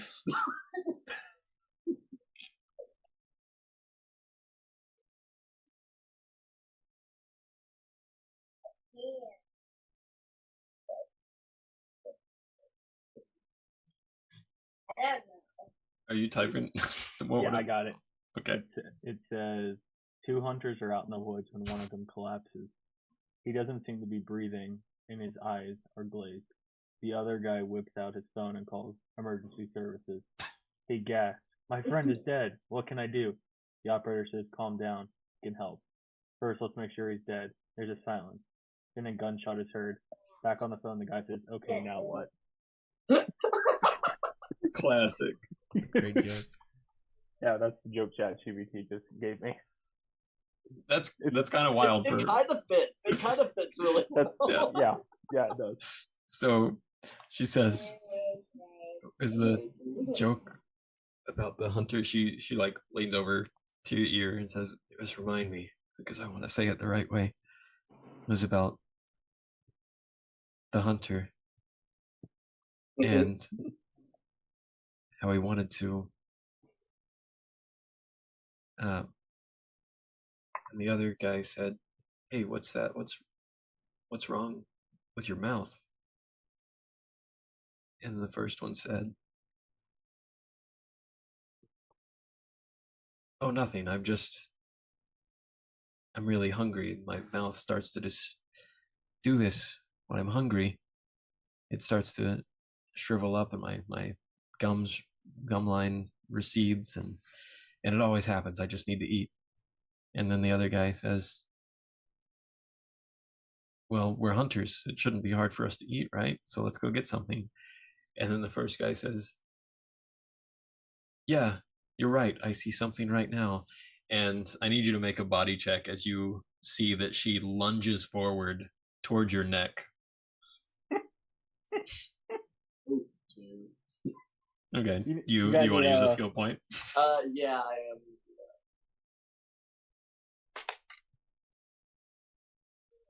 Hold on. I'm gonna use a point of morale and do that one more time. Do we see this happening and have time to react at all? In this instance, this is a very quick. Okay. 3. So, yeah, depending on what you do, what would your reaction be? I mean, I would use my teleportation cloak thing to just like intervene. Yeah, I could like as fast as possible. Yeah, you also use teleportation to pull him back. Okay, so both of you just for the complexity of this. Hold on, if y'all are teleporting me in 2 different directions. Oh no, I would be specifically going for her. You're interceding, so okay. Both of you. Because this is so tackle you away. Because this is so fast. Roll with penalty, both of you, but make this I'm going to consider this a body roll for the speed of your intercession here. Well, I got a 1 on the first roll, so I got a succeed. 6 and a 3. Okay, so a 3 and a 1. Anybody doing a reroll? Yeah. Yeah. Okay. Big money. I'm gonna do another one. Hang on. Counting on you, Luminous. All right.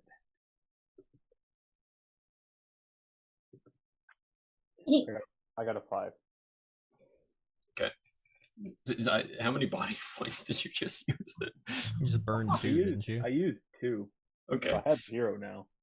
All right. And Osen, are you sticking with your 1? Yeah. Okay. So Osen, you attempt to intercede. You right over here to fly with the raven. Luminous, you managed to grab Killen at just the right time to pull him back before these teeth go clamping at his throat.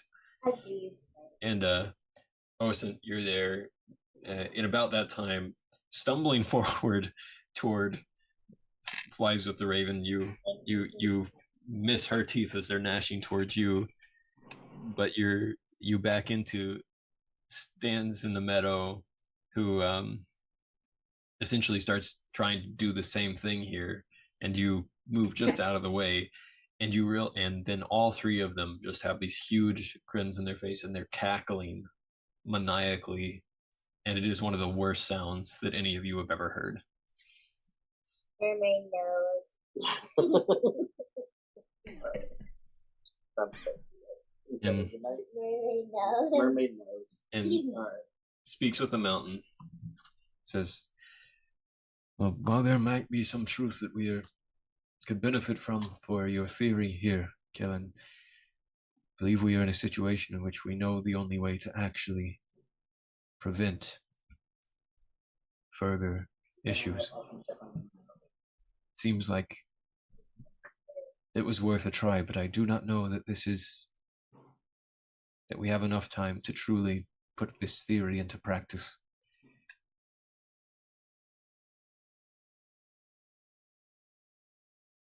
And Mahir says, and even if it were true, which I'm not saying I believe it even could be, but the bonds that each of us would have to make to benefit from this connection with one another, I'm not sure we have quite the time to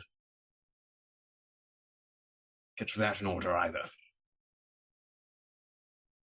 It is my suggestion that we go along with the plan as it is, and we have no choice but to trust the Witchblades at the moment.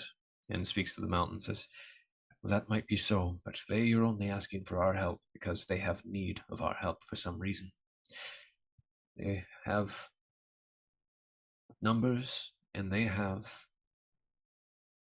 talent, yet they are trying to use us for this purpose.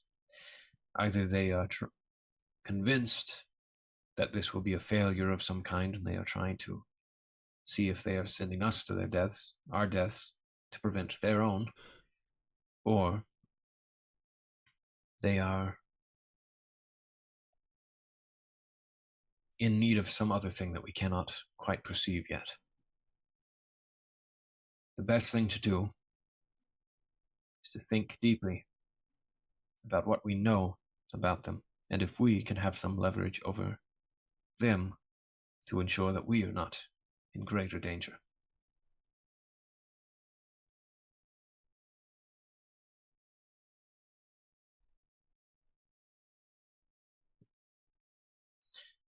We might not be able to come up with such a thing. Mahir sort of looks at you, Luminous, and seems to be thinking about whether to say something, but how to say it carefully.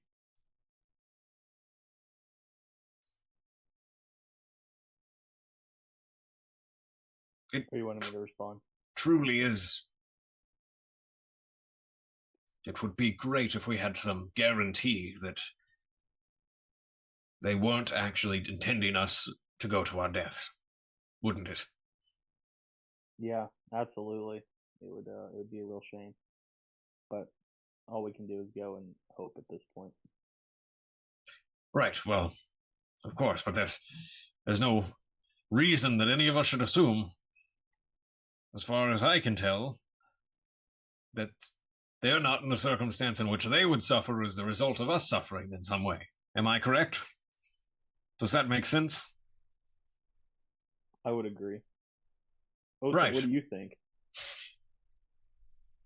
And you watch them just having this very strange conversation. Very conversation indeed. Nothing new. Osit looks just as confused as everyone else. I think... Ocean, what do you think? And by the way, what are your loyalties?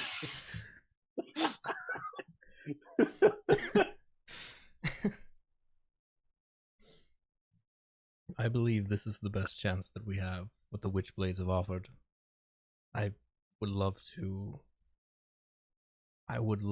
for Killen's vision quest to have been so simple, but I agree that it does not seem easy to implement. And these are our friends, these are our people. We need to go with what we know could work. This cackling makes it very difficult for everyone to focus as it's going on and getting worse, and flies with the raven in the midst of the cackling says, no, I want this plan to work. Let's love each other. Come here. I want to give you a hug. Goodness. I just back away a couple more steps. Me asking Osin. It's like, he's the advisor. Maybe we should follow him. That's the logic I'm hoping he thinks. Speaks to the mountain, says, I think it'd be best if you all get your rest. And if any one of you Osint, you are the one among the three of the several of you that is not infected. You and Taranis. If these show any signs of turning in their sleep, I trust that you or Taranis will use what you've brought to make sure that they do not turn.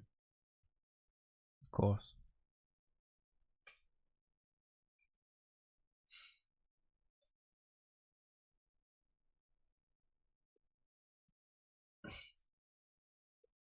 And also understand that I am not saying that the ancestor led you astray, Killen.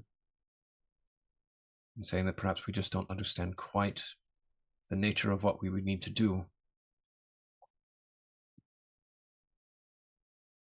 to put into practice the things that she suggested. Souls need a bond. Confirmed.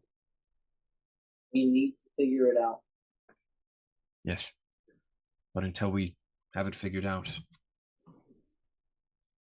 I think we have to stay with the plan that was initially established.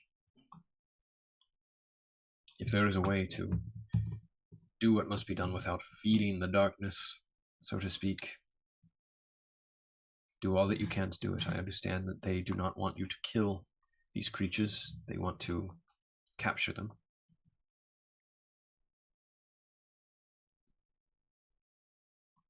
Maybe that is as good as it can be.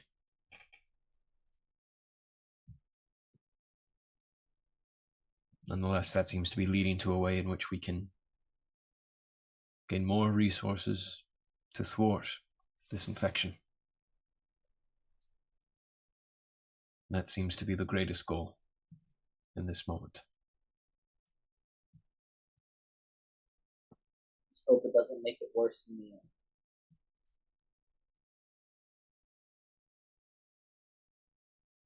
It is difficult to imagine things getting worse than they are, but this place seems capable of making that a reality. Please gather your thoughts and your hearts and get the rest that you need. Take whomever among us that you want to take. I'll leave that up to your wisdom.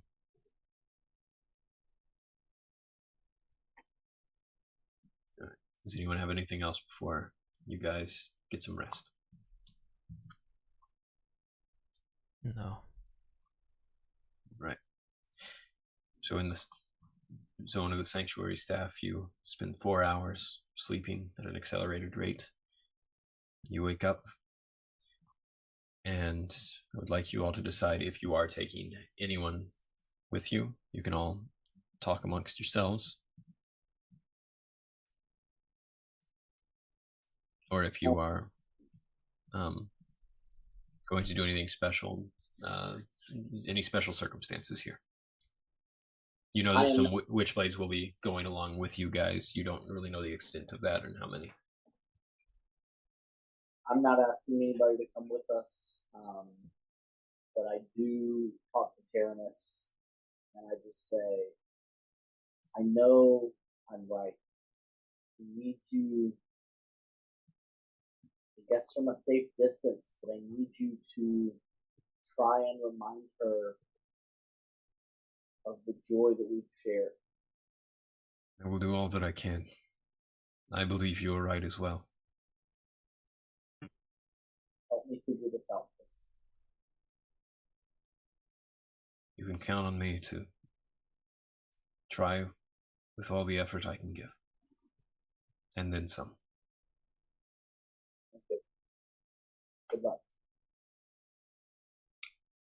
Come back While to y'all are us. figuring other things out, I'm gonna go check them out. All right. I'm not gonna take anyone. Yep. Are the Witchblades meeting us somewhere? Are they meeting us here and we're going from here? Are we meeting them at the caves? I can't hear you, Osen.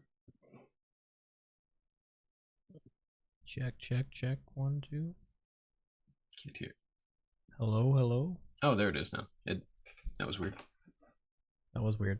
Are the Witchblades meeting us somewhere Yeah, they'll be right outside the encampment.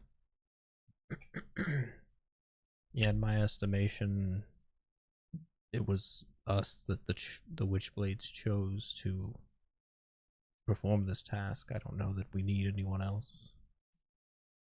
Hopefully they will bring enough force to be effective. Okay, very well. So I will gather you all up here. All right. Did he say he wanted Tyrannus to come with us, or? No, he was going to Okay. stay there. Right. I just want to make sure Tyrannus knows he thinks he's right. Oh, right. He said that. Okay. Okay. So as you guys collect together here, I'll wait for Harris for saying this next part. And you know all what I die. really- Yeah. Morgan, I got a question for Yes. you. If I would have kept rolling fine throughout all of that, the last episode, or a couple episodes ago, when everybody was getting the sickness, if I would have rolled fine the entire time, would I have still had the sickness? Only I know that. It's called Okay. metagaming, what you're trying to do. Well, why would it matter now since I'm already gotten it? Yeah, no, that's true. No, the intent was you had already been infected by that point, so you were just rolling to resist the effects. Gotcha. So I had no shot. I blame Harris for being a bad influence. Yeah, he was the one that was That's like, why you don't drink. He literally pulled me I did there immediately. legitimately say in the beginning it was because you had no idea what was going on. Yeah, I did make sure that you guys of your own free will were telling me that your characters were drinking. I don't even know if I know. I think I grabbed it and I'm like, why am I drinking this? In Yeah. You basically you had a few sips or something like that, I remember, and then you were like very little. I was only doing it for Killian's sake at that point. Yeah. Because I was like, I don't know how to feel about all this. It was an interesting yeah, that was a fun episode to navigate because I was trying to give a lot of hints about making sure that you guys were aware of who wasn't drinking without giving it away that was going to be a plot point. Yeah. And so that was fun. Everybody's checking on their babies. Can't relate. I did have a friend have on Wednesday, him and his wife had twin girls. Cool. You know, they're in the NICU as you would expect. Yeah. Harris has had experience with that. He's got some twins. Mm-hmm. Maybe in a few years we'll start trying to have kids. I say maybe. I know we're planning on starting. Yeah. Yeah, we've talked about when, because we know we would like to have a second child at least. So we've talked about when that might happen, and now that I'm working again, we'll probably be in more talks about that soon. Yeah, because it's like, because obviously, I think for me personally, I was grateful to have a sibling that was pretty close to me in age. Yeah. So we grew up together, even if she was a few years younger than me. Yeah. Because I mean, like, I think like my mom, my aunt, they're 10 years apart, and so like she was 18, babysitting an 8-year-old, and it's like completely different. Yeah, that's what my relationship was like with my siblings. They were much older than me, so I was the baby. Jackson, what is the age difference between you and your siblings? 6 years, 8 years.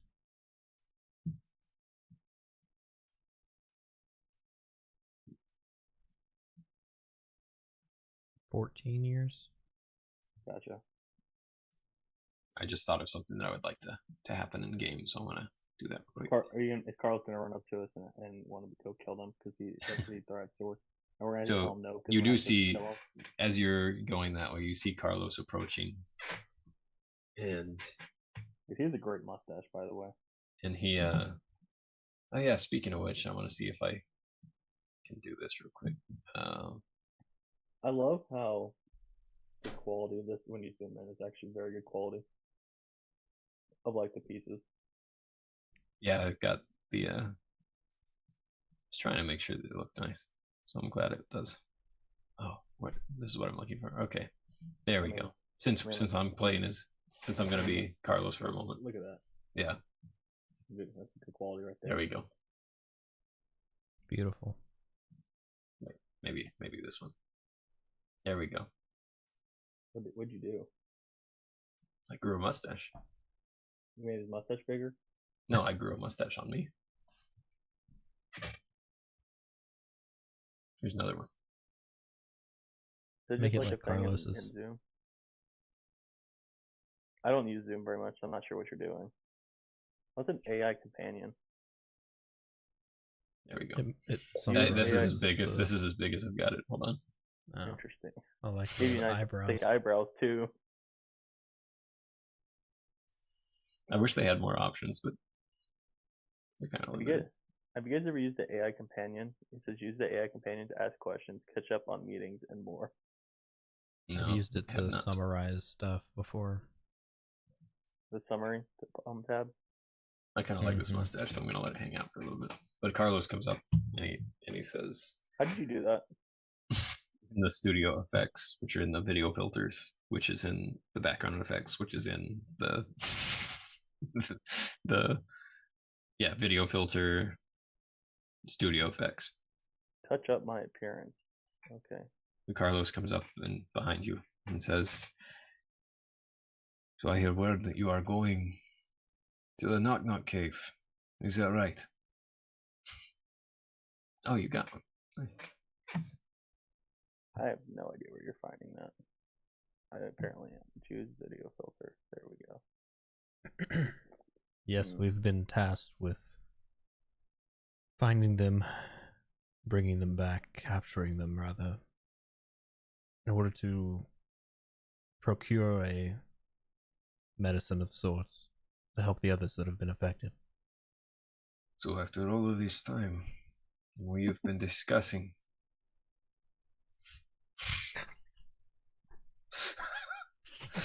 Sorry. Oh, it even does something. Okay. Can you twirl your mustache while you talk, while you're as Carlos?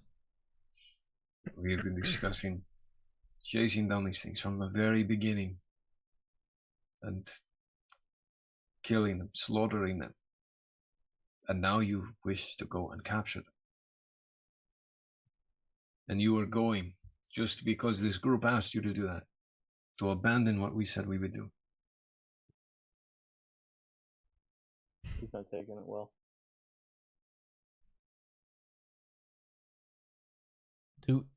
Does this group know of any way to actually kill them? You guys have seen just when you were fighting them around the whole portal scenario, that they kept getting back up again, but some of them weren't. Like, you did manage to kill some. It seemed like sometimes you actually could. Carlos, it's not that we don't want these things dead. It's that by the means of which we can cure our people, we must capture them alive.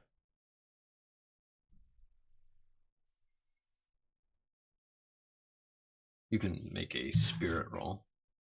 Okay.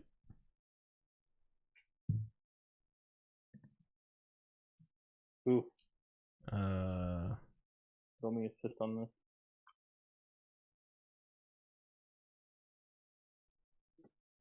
I guess I'll burn a spirit point for that. Because that is awful. There we go. There we go.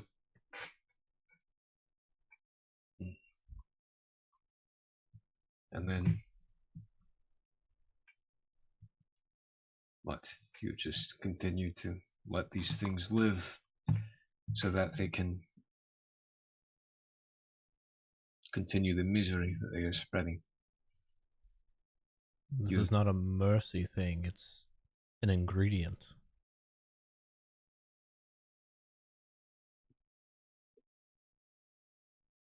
I know but in that time, say we have all that we need. of these things that they are being harvested for. Promise me that we are going to kill these things. I have no issue with you killing them. In fact, capturing them and maybe learning more about them would help you in this endeavor.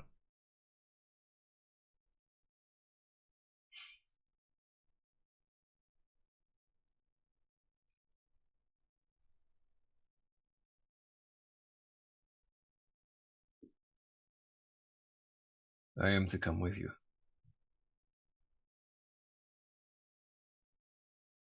If you promise that you will put the people's lives here above your need for vengeance, your need for violence. If we do not kill these things, there is no life in these people anymore.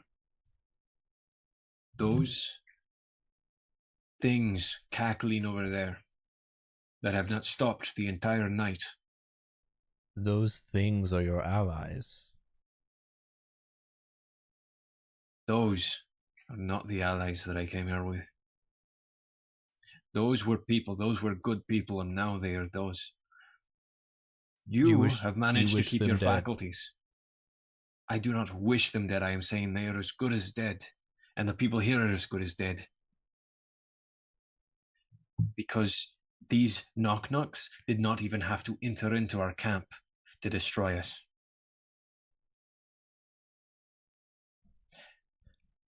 I do not wish to offend you, but I believe you're dealing with short-sightedness. We're trying to save the ones that are affected, and I've offered you the chance to come with us to learn about these things so that you can fulfill what you believe you need to do.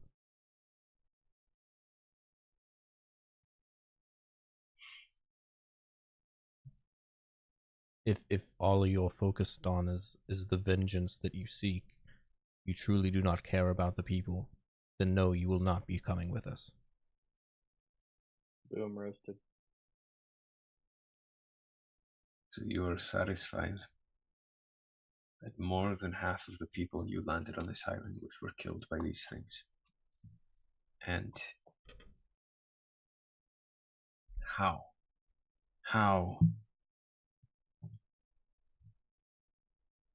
can you agree to these terms for these people that we know that you cannot trust? Just because they suggest that maybe something will work. Do they even know how they're going to manage this? You go in, the three of you plus whatever number they have, to the lair of these creatures to capture them. It stinks, all of it. What would you suggest that we do?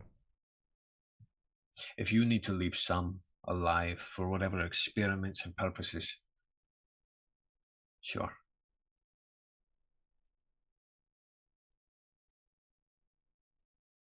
But vengeance, if that's what you want to call it, fine, I will use the same word. It can be righteous. And it is those who are on the side of what is righteous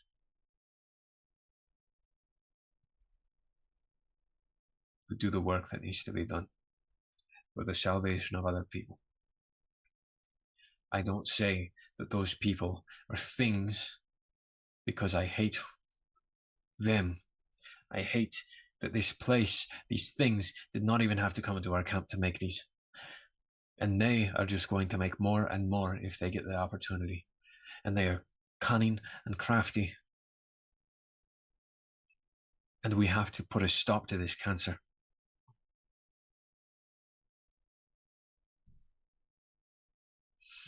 Everyone who I've spoken to so far that is opposed to the idea has suggested nothing for taking its place. Again, I will repeat myself. That it is our duty and our goal to save the ones who are affected by this tragedy. If their interest is not your goal, we have no need of you.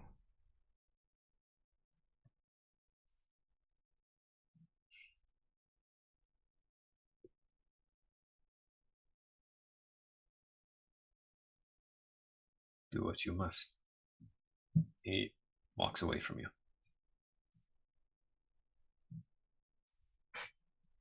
Oh, I accidentally left the mustache on. Oh, well. I didn't want to interrupt. You were speaking as Carlos, it made sense.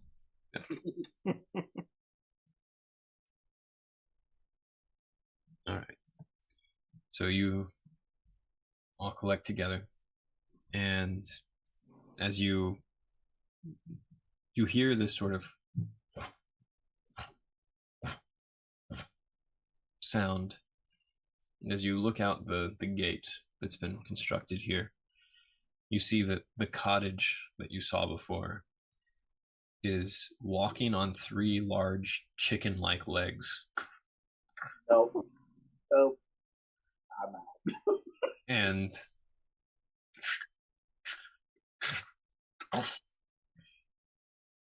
lands in a space just outside of this encampment. And the door opens and the witchblades start to come out, as they've apparently found a way to have a moving, walking cottage as their base of operations. Awesome. I respect it. And immediately the ground in that area, you see just right around the stones at the bottom of it starts to sort of get marshy, and it slowly spreads a few feet. So the ones that come out in this case are Lucius Otho, the hand, and I'm gonna let each one of you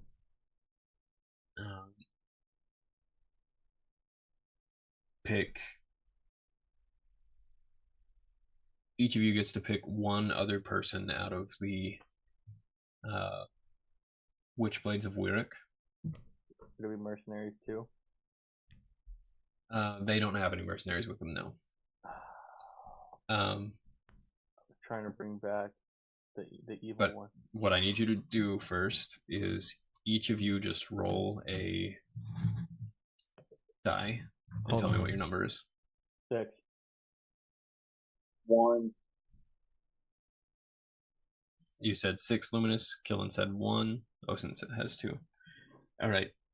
So Luminous, you are the ones you're picking from are one of the veteran Witchblades. It's on the second row. Mm-hmm. And Killen and Osen, you both pick one of the novice Witchblades.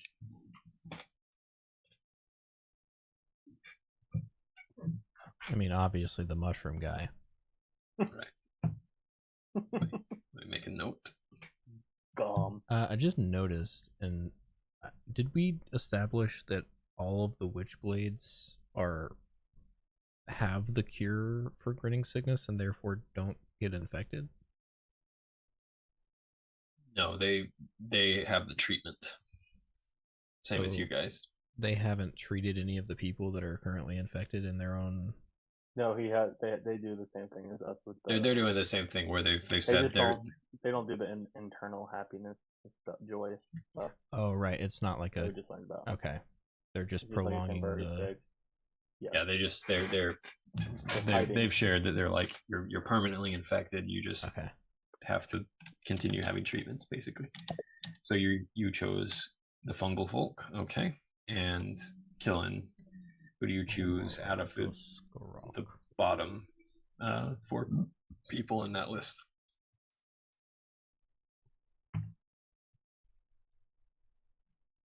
Yeah, I go with my boy. I don't want to pick anybody who's infected. So, I mean, you're going to go with Vilas Boris. Vilas Boris. Gone. Yeah. And then I'll keep the trend and go with Ivy. Okay. And then the hand. Very good. All right, so this part's all going to be theater of the mind for a little bit here. So I'm going to put this scene up. Okay. So you all gather with them there, and the hand says,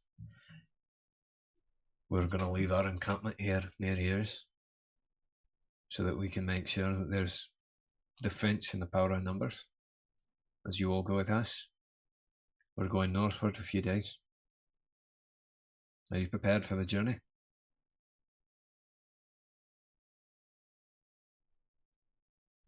Believe we're prepared as we can be. Good. Heard tales of the prowess by which you all fight. I'm interested to see it myself. There will be fights ahead, I can guarantee you that. We have the methods we need to be able to capture these things, should we manage to get their lair. So, unless anyone has anything else they need to do, let's be on our way. Just so we're on the same page, by what method are you planning on capturing these things? You leave that up to us.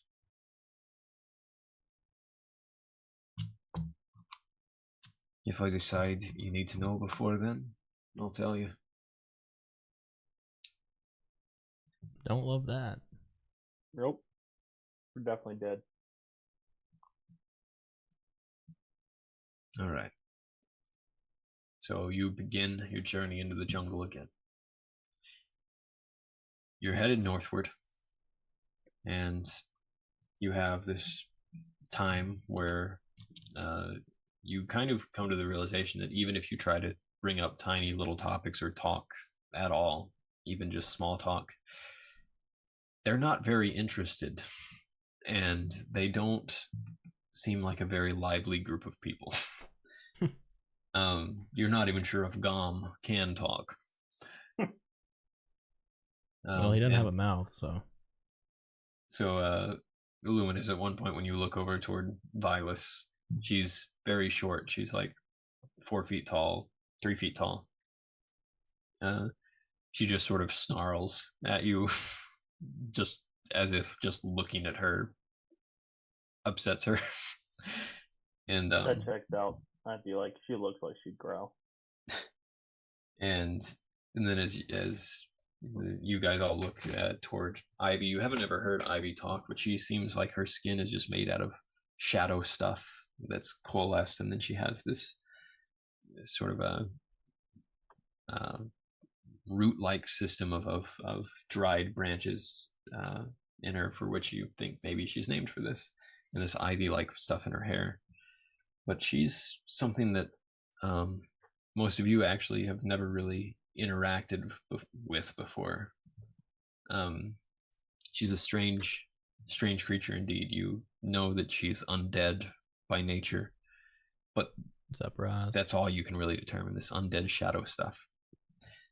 And That's what I'm saying, dude. Lucius, of course, you're all a little bit well, one of you is familiar with Killen. You've interacted with him once now, but he leads the entire group. He's out in front, and Gom doesn't seem like he really has anything to say that you can tell. So for the most part, you find that in speaking with them, there's nothing that you really get in return. No social value here. But Luminous is saddened by this. as you continue through the jungle, you reach an area that is pretty dense, lots of foliage everywhere. And then it suddenly is far less dense. There's a big opening. You've come across several clearings in your experiences here before, but in this clearing ahead, the fog is slightly different here. It's more of a blue hue than a purple hue, and it fades the further in you go. And it's still dark. Not there is daylight ahead, so you can see some light, this is the part where I warned you guys in text ahead of time. I said that you'll have to use your imagination. So I am going to use a discovery question here to its absolute full effect. So what I want you to tell me, I'm going to roll for the order in which I ask you guys this. Okay. Killen. This is going to be the same prompt for all of you. In 2 words, using an adjective and a noun, like big, dog, something like that. What is in this clearing?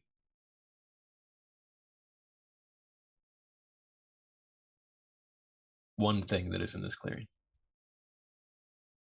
Notice I have not described the size of this clearing or any other details.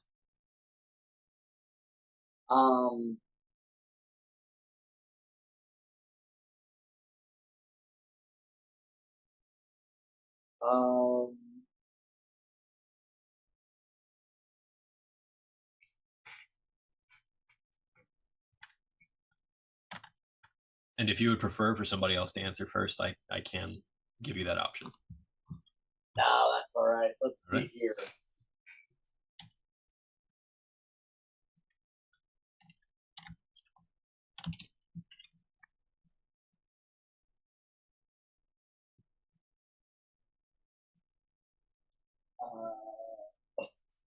And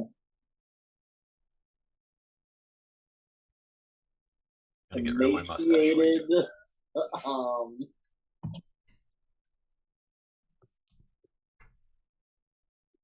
I don't know why butterfly was the first thing that came in my mind. Emaciated butterflies. I kind of like that. We're going with it. An emaciated butterfly. All right, so emaciated butterfly. And Osint, what is another thing that is in this clearing?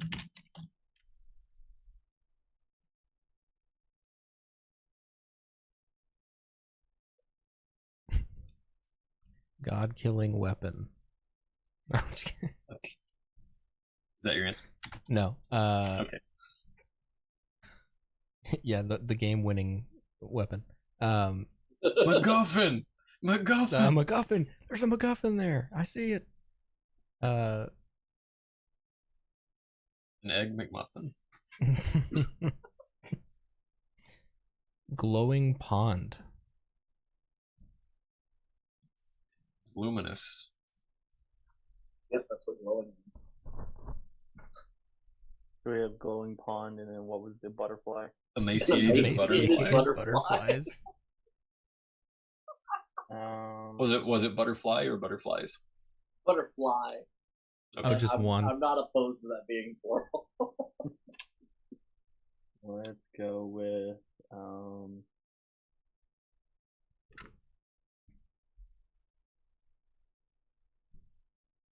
dancing rock. A Dancing. dancing rock. The rock that dances. Thanks You for mean clearing Dwayne that The up. Rock Johnson? Tripping out on something. They purely break Tripping on dance. the dancing rock. It's rocks that actually dance. They're break dancing. So as you guys enter into this clearing and Training for get the past Olympics. this fog, the first thing you see is that there is a pond in the center of it, and it has this glow, this shimmering field of light that's coming out of it, and it's casting a light on everything here. What color is this glow, by the way, Osen? Like a purpley, mystic purpley glow. That's the color I was thinking of. Good. And at the edge of the pond, as if suckling the nectar from a flower, is a very large butterfly type creature. But out of everything you've seen on the island, the only unique aspect of this thing is its size because it doesn't look demented like almost everything else that you have seen, save for the fact that as it is drinking out of this stuff, at this whatever it's drinking out of this pond, it seems to be growing more while its body starts shriveling more as it's getting larger. It's getting larger, but the more it drinks, it looks like it's getting weaker.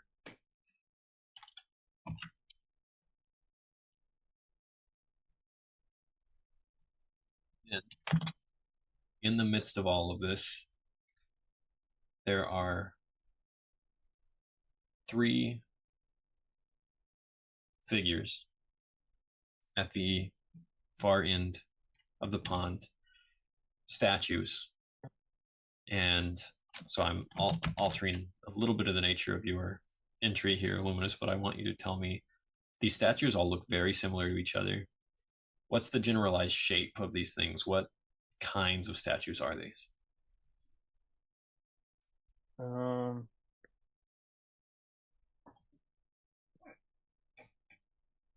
thinking human, so like my thought is like dancing with the dragon from Avatar: The Last Airbender. Okay. You know what I'm talking about? Yeah. I'm thinking like that kind of. That's the vibe I'm thinking of. So these 3 things are doing this sort of choreographed movement. It's completely silent, but you see these statues. They're moving it's not a very fluid motion. It's very rigid. It's like some monastic movement that you might see warrior monks in training doing their kata, things like that. Why are they spelling YMCA? And they Very are quick. back out here, and they continue to do the same movement, and it looks like they are just stuck in this perpetual motion. I love that Weeping Angel episode. And as everyone looks around at what's going on here, and the Witchblades look around, not quite sure what to make of this either. What do you guys do? I turn around and find a different path. I'm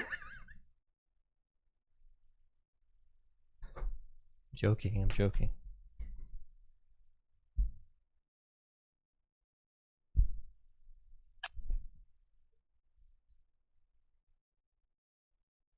Does the emaciated butterfly that is growing yet shriveling, is it like facing us?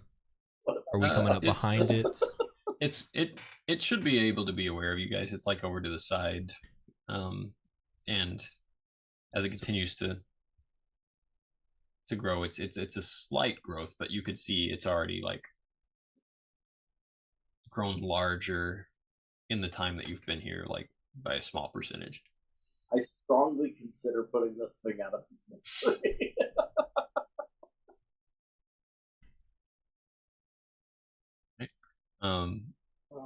The actually, yeah, so Lucius, the hand, looks around at the scene and then looks at you and says, well, you've all seen a lot of things in this island. You seen anything like this before? No, this is new.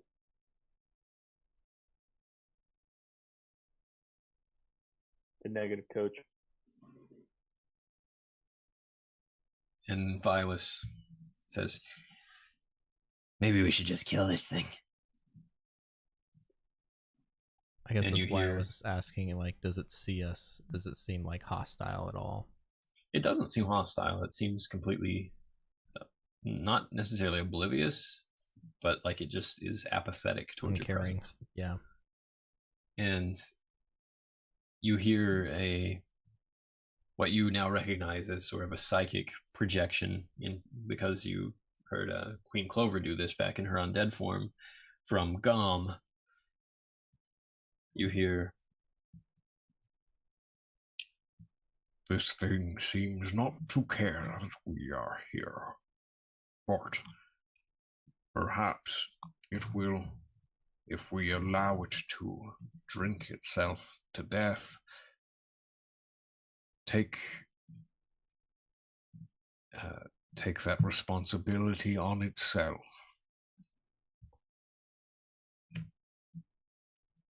And Lucius says, very well, let's watch and see what happens. Continues to grow and grow, its body gets weaker and weaker, and then this thing is huge. It's about 15 feet high, and then it just topples over,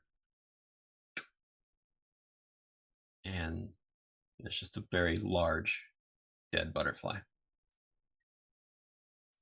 What do you guys do? And the statues continue to move around one another at a perfect tempo and rhythm. Are they just repeating like a pattern of dance? Yes. I look at Otis and go, I dare you to drink that. Will you give me $1 if I drink this? What is that, kid? I just kind of bow drawn, like just kind of warily make a wide berth and kind of clear around the clearing at the edge. Are you trying to like go around and then just keep going to the jungle, or are you just trying to go around and observe from a different angle? Just kind of trying to continue on our way if possible.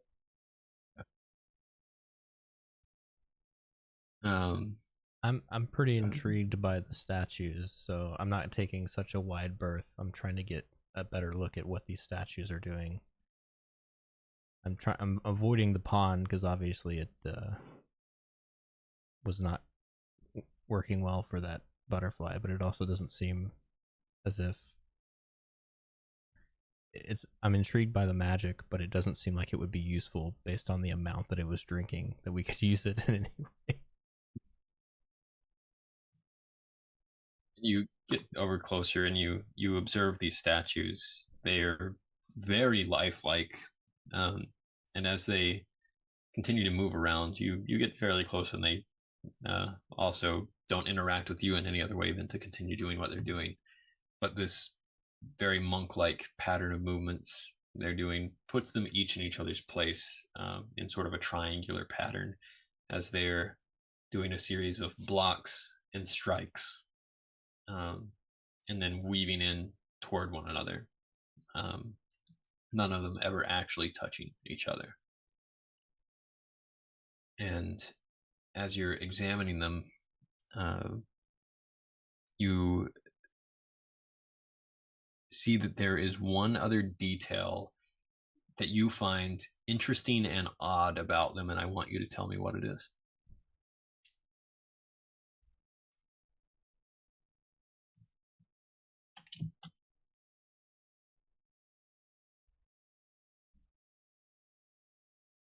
Even though they're like humanoid statues, instead of full faces, they just have like a singular gemstone in the middle of where the face would be. Like a small one in the middle of a like blank face? Yeah.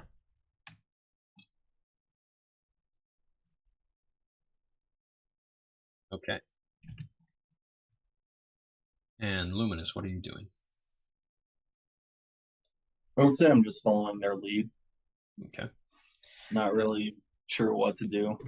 All right. Kind of confused by everything, so just following the lead of everyone else. Killen, as you've gotten a wide berth and you've sort of watched around the edges of everything, you see that the fog is the least present near the water, which is a little bit odd for natural fog, at least in a situation like this, and more present at the edges. And as you are taking a look around, you find it as eerily still and quiet as most of the rest of the jungle is, but as you're staying near the edges of the trees, you get a little further in, and there's this borderline between the two spaces where you feel like you hear some kind of musical chiming noise that it's hard to tell exactly where it is, because once you move beyond this border, in either direction, it's just gone. There's like a ring of music that's in a perfectly ring shape around this place. And if you're inside of it or directly outside of it, you can't hear it. But if you're right on it, you can hear it.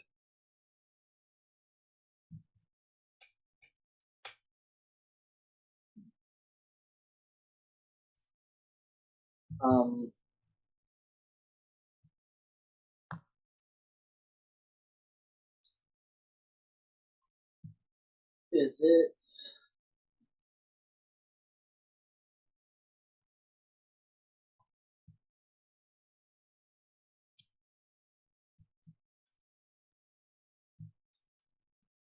So it like there's like a perimeter. Is that what you're saying? Yeah, yeah.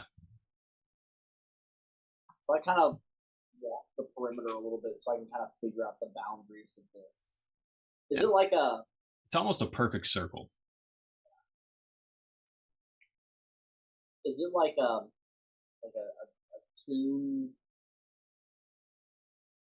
that's like repeating, or is it more like just wind chime kind of sounds, or? Good question. It's a very light. You could almost describe it as a wind chime, actually. Yeah, but it is melodic, and there is a melody to it. I kind of motion to guess everybody, but I'm more motioning to notice something else.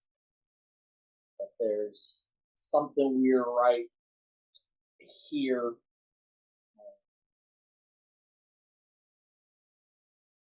And I'm just assuming it's dangerous.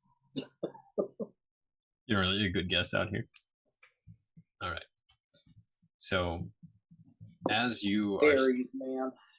As you were standing in this ring, and you're making your estimations about how this is probably something dangerous, and you hear this music, you look out, and from where you are, Killen, in the middle of the glowing pool, there is a tiny person about 2 feet tall, just sort of hovering there, hands behind his head,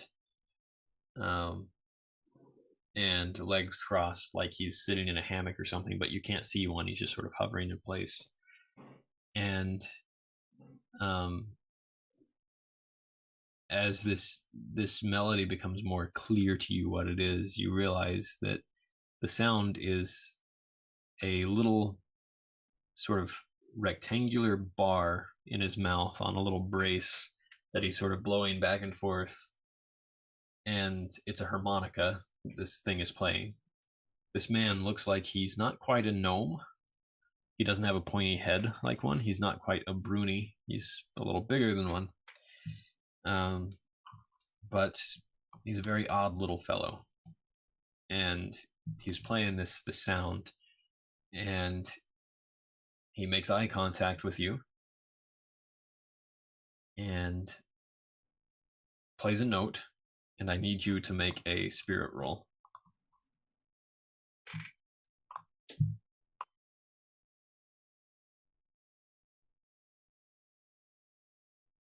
Killen, that's who I was referring to. Oh, sorry. That's a 1. You want to re-roll or keep it?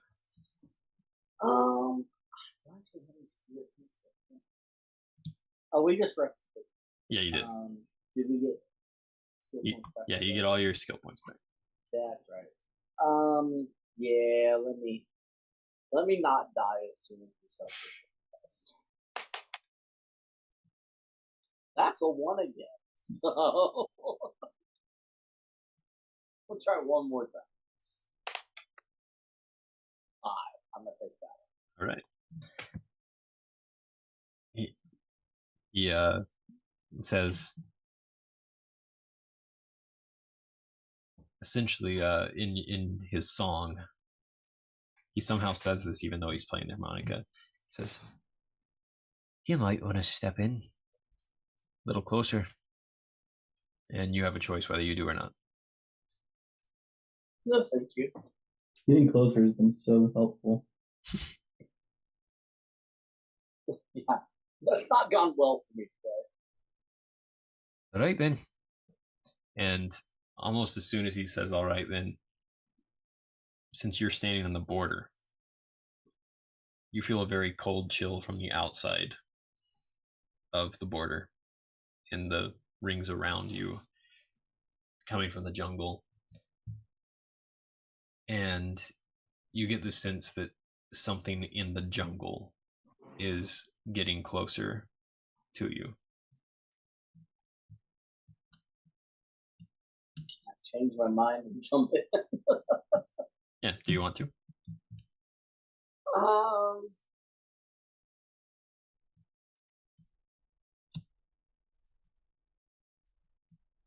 No. I just ready my bow. Okay. A flock of birds, raven-like things, with long, almost scorpion-like whipped tails on them, come barreling out of the darkness toward you and swarm you, the half of you that's out there. And you continue to hear the music on the inside. And these things are getting a few attacks on you. Do we see this happening? You guys just see Killen kind of in the fog, and it looks like he's just kind of standing, and then the other half of his body is outside of your perception with the fog behind him. Killen, you're going to take 2 points of damage from these things swarming all over you. Oh. And what would you like to do? Cry. I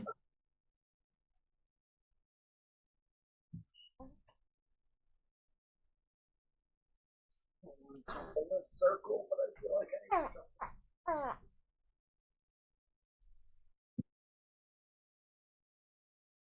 I guess I jump into the circle. All right. As you go in, these things batter against the side of this perimeter, and it looks like they can't get in. And then they go back to the darkness, completely silent the entire time. You couldn't even hear any noises when they were doing that. It was like you were being attacked by a flock, but you had suddenly gone deaf or something. And then the harmonica continues, and then the rest of you suddenly are aware of this guy in the center, because you weren't able to see anything before. But all of a sudden, as you look into the middle of this pond, you see it. This little strange man. Where am I supposed to be looking right now? So I don't have a picture of him up there, but the in the center of over the center of the pond is about 30 feet wide, and it's a perfect circle. And this guy is just sort of floating up above it, and just a few feet off of the water, the glowing water. He says, "Welcome to you all. Glad to give you some assistance here in the place where all that is but the good that I allow. What brings you here? Did you come seeking fortune, perhaps? You wouldn't be the first. I've given fortunes upon fortunes to all sorts of people. Or did you come perhaps seeking some great strength, some great power by which to smite your enemies. I can do that. I can fill your bellies. Do all sorts of things. I love to give people exactly the things they want. So what brought you here? Why are you here?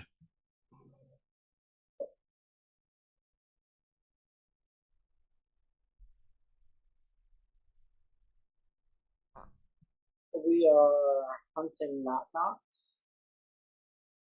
Who's there? I chuckle. Oh.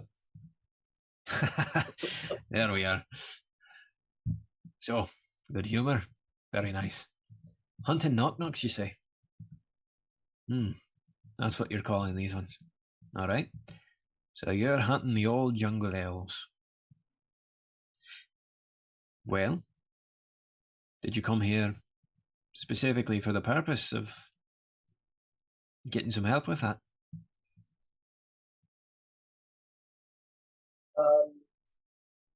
We more stumbled through here by accident. Ah, interesting. That doesn't happen very often. Most people come looking for me. But I'm not opposed to seeing where this goes. By the way, it's only us three, because I decided the rest of your group didn't seem like they were quite the kind of people I wanted to be involved with. And as you look around now, you see that you do not see the Witchblades at all. Only you three, that is, and I. They're fine. You're fine. You're actually in a space within time. It's all very hard to explain for people who aren't necessarily scholars. Anyway, you came here on accident, you say? Interesting. I'm curious. Do you even know who I am? Can't say that we No. do. Huh. Well, I'm what you call a domain lord. A lord of a small domain here in this place. You're aware of what that is? We have met other domain Yes. lords. Oh, very good. So, you can just call me Mr. Music. Let's go with that for now. I play to the music of a person's heart. That is specifically the music that they can make out of their imaginative desires. So what you've brought to me here, very interesting. Never seen anything quite like it before. Yet, although I have, but that's just because it has happened in the future. It's an interesting thing to try to explain. Again, unless you're scholars of time and space, might not quite get it. But maybe by the time you're out, you will. What is it that you believe we brought you?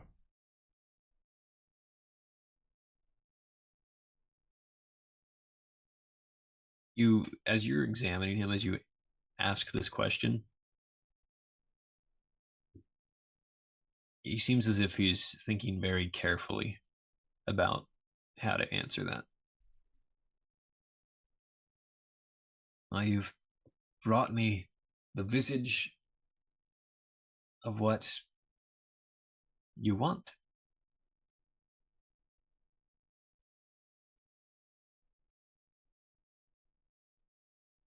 For whatever reason, you and your minds, or some mind within the mind or over the mind, depends on how you look at it, decided that this is what you wanted to see. All that you examine around you right now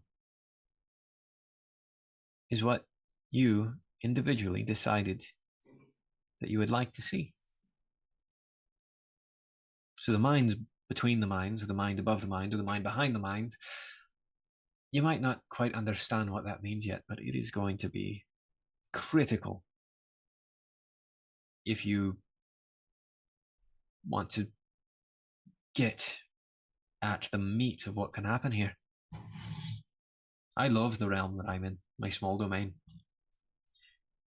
It's also the only place I can go, so I have to make it entertaining for myself. But I think that we could make some beautiful music here. And assuming that it is up to the standards which I hold for my guests, we might even get along at future dates. That is, if we do, it's because we have.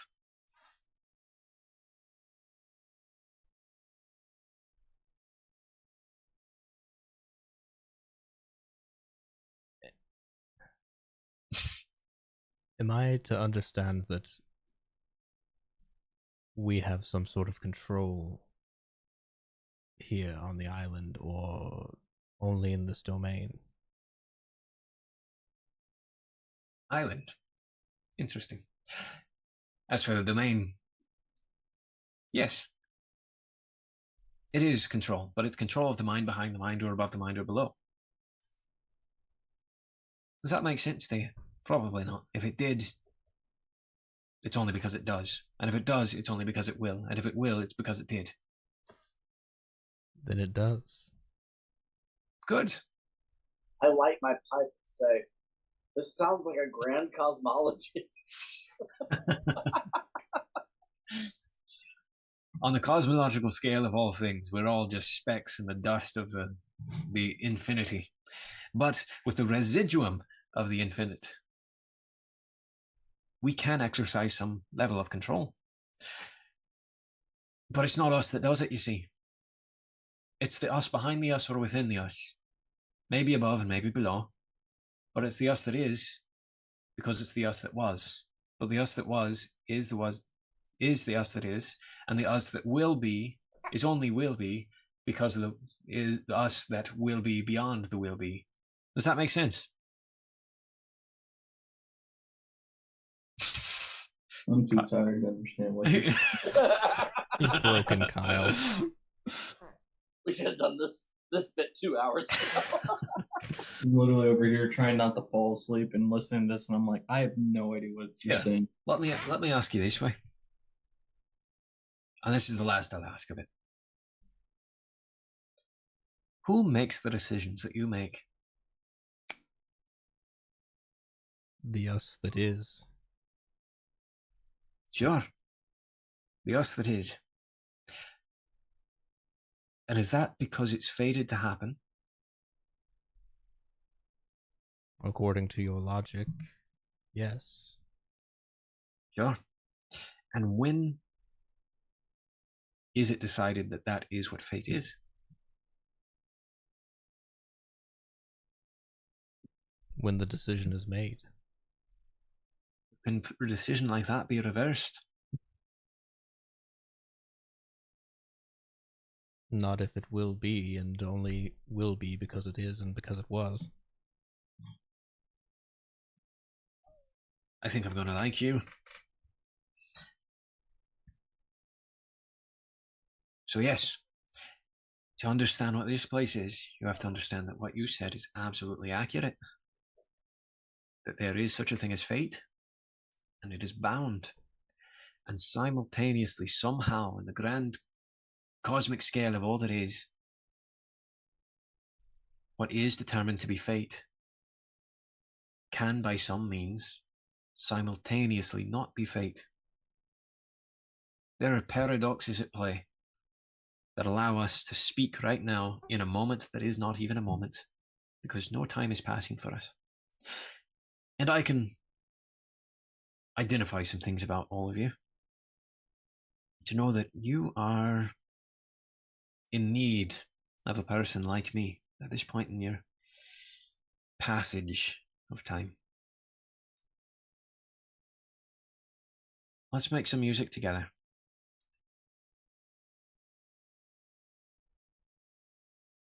Tell me what it is that you want, and it will be here. This is the rub. You won't be able to take it with you when you go. Think very carefully about this. And if you can solve what all of this means, you'll go on better than once you came. If you fail to understand what all this means, I can't guarantee you're going to go off better than how you came. So, let's start this music. He plays a little tune on his harmonica, and we will end it there for now. But we'll start up there the next time. So, you've got some That's some thinking to do. you've got some thinking to do. If you could change your fates, that would you? riddle in the Yeah, I'll do whatever I can to make this more digestible. I do like this guy. All right. So all of you go right up to the amount of XP you need to level up.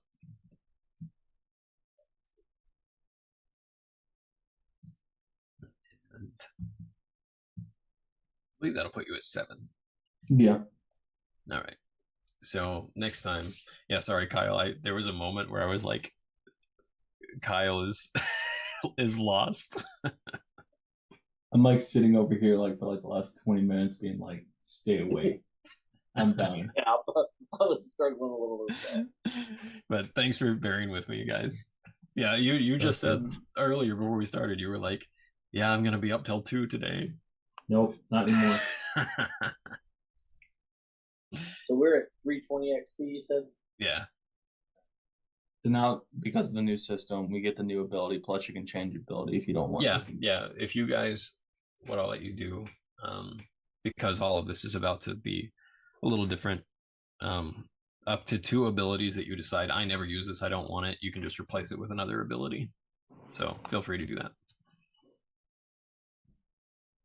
All right. Cool. Thank you, guys.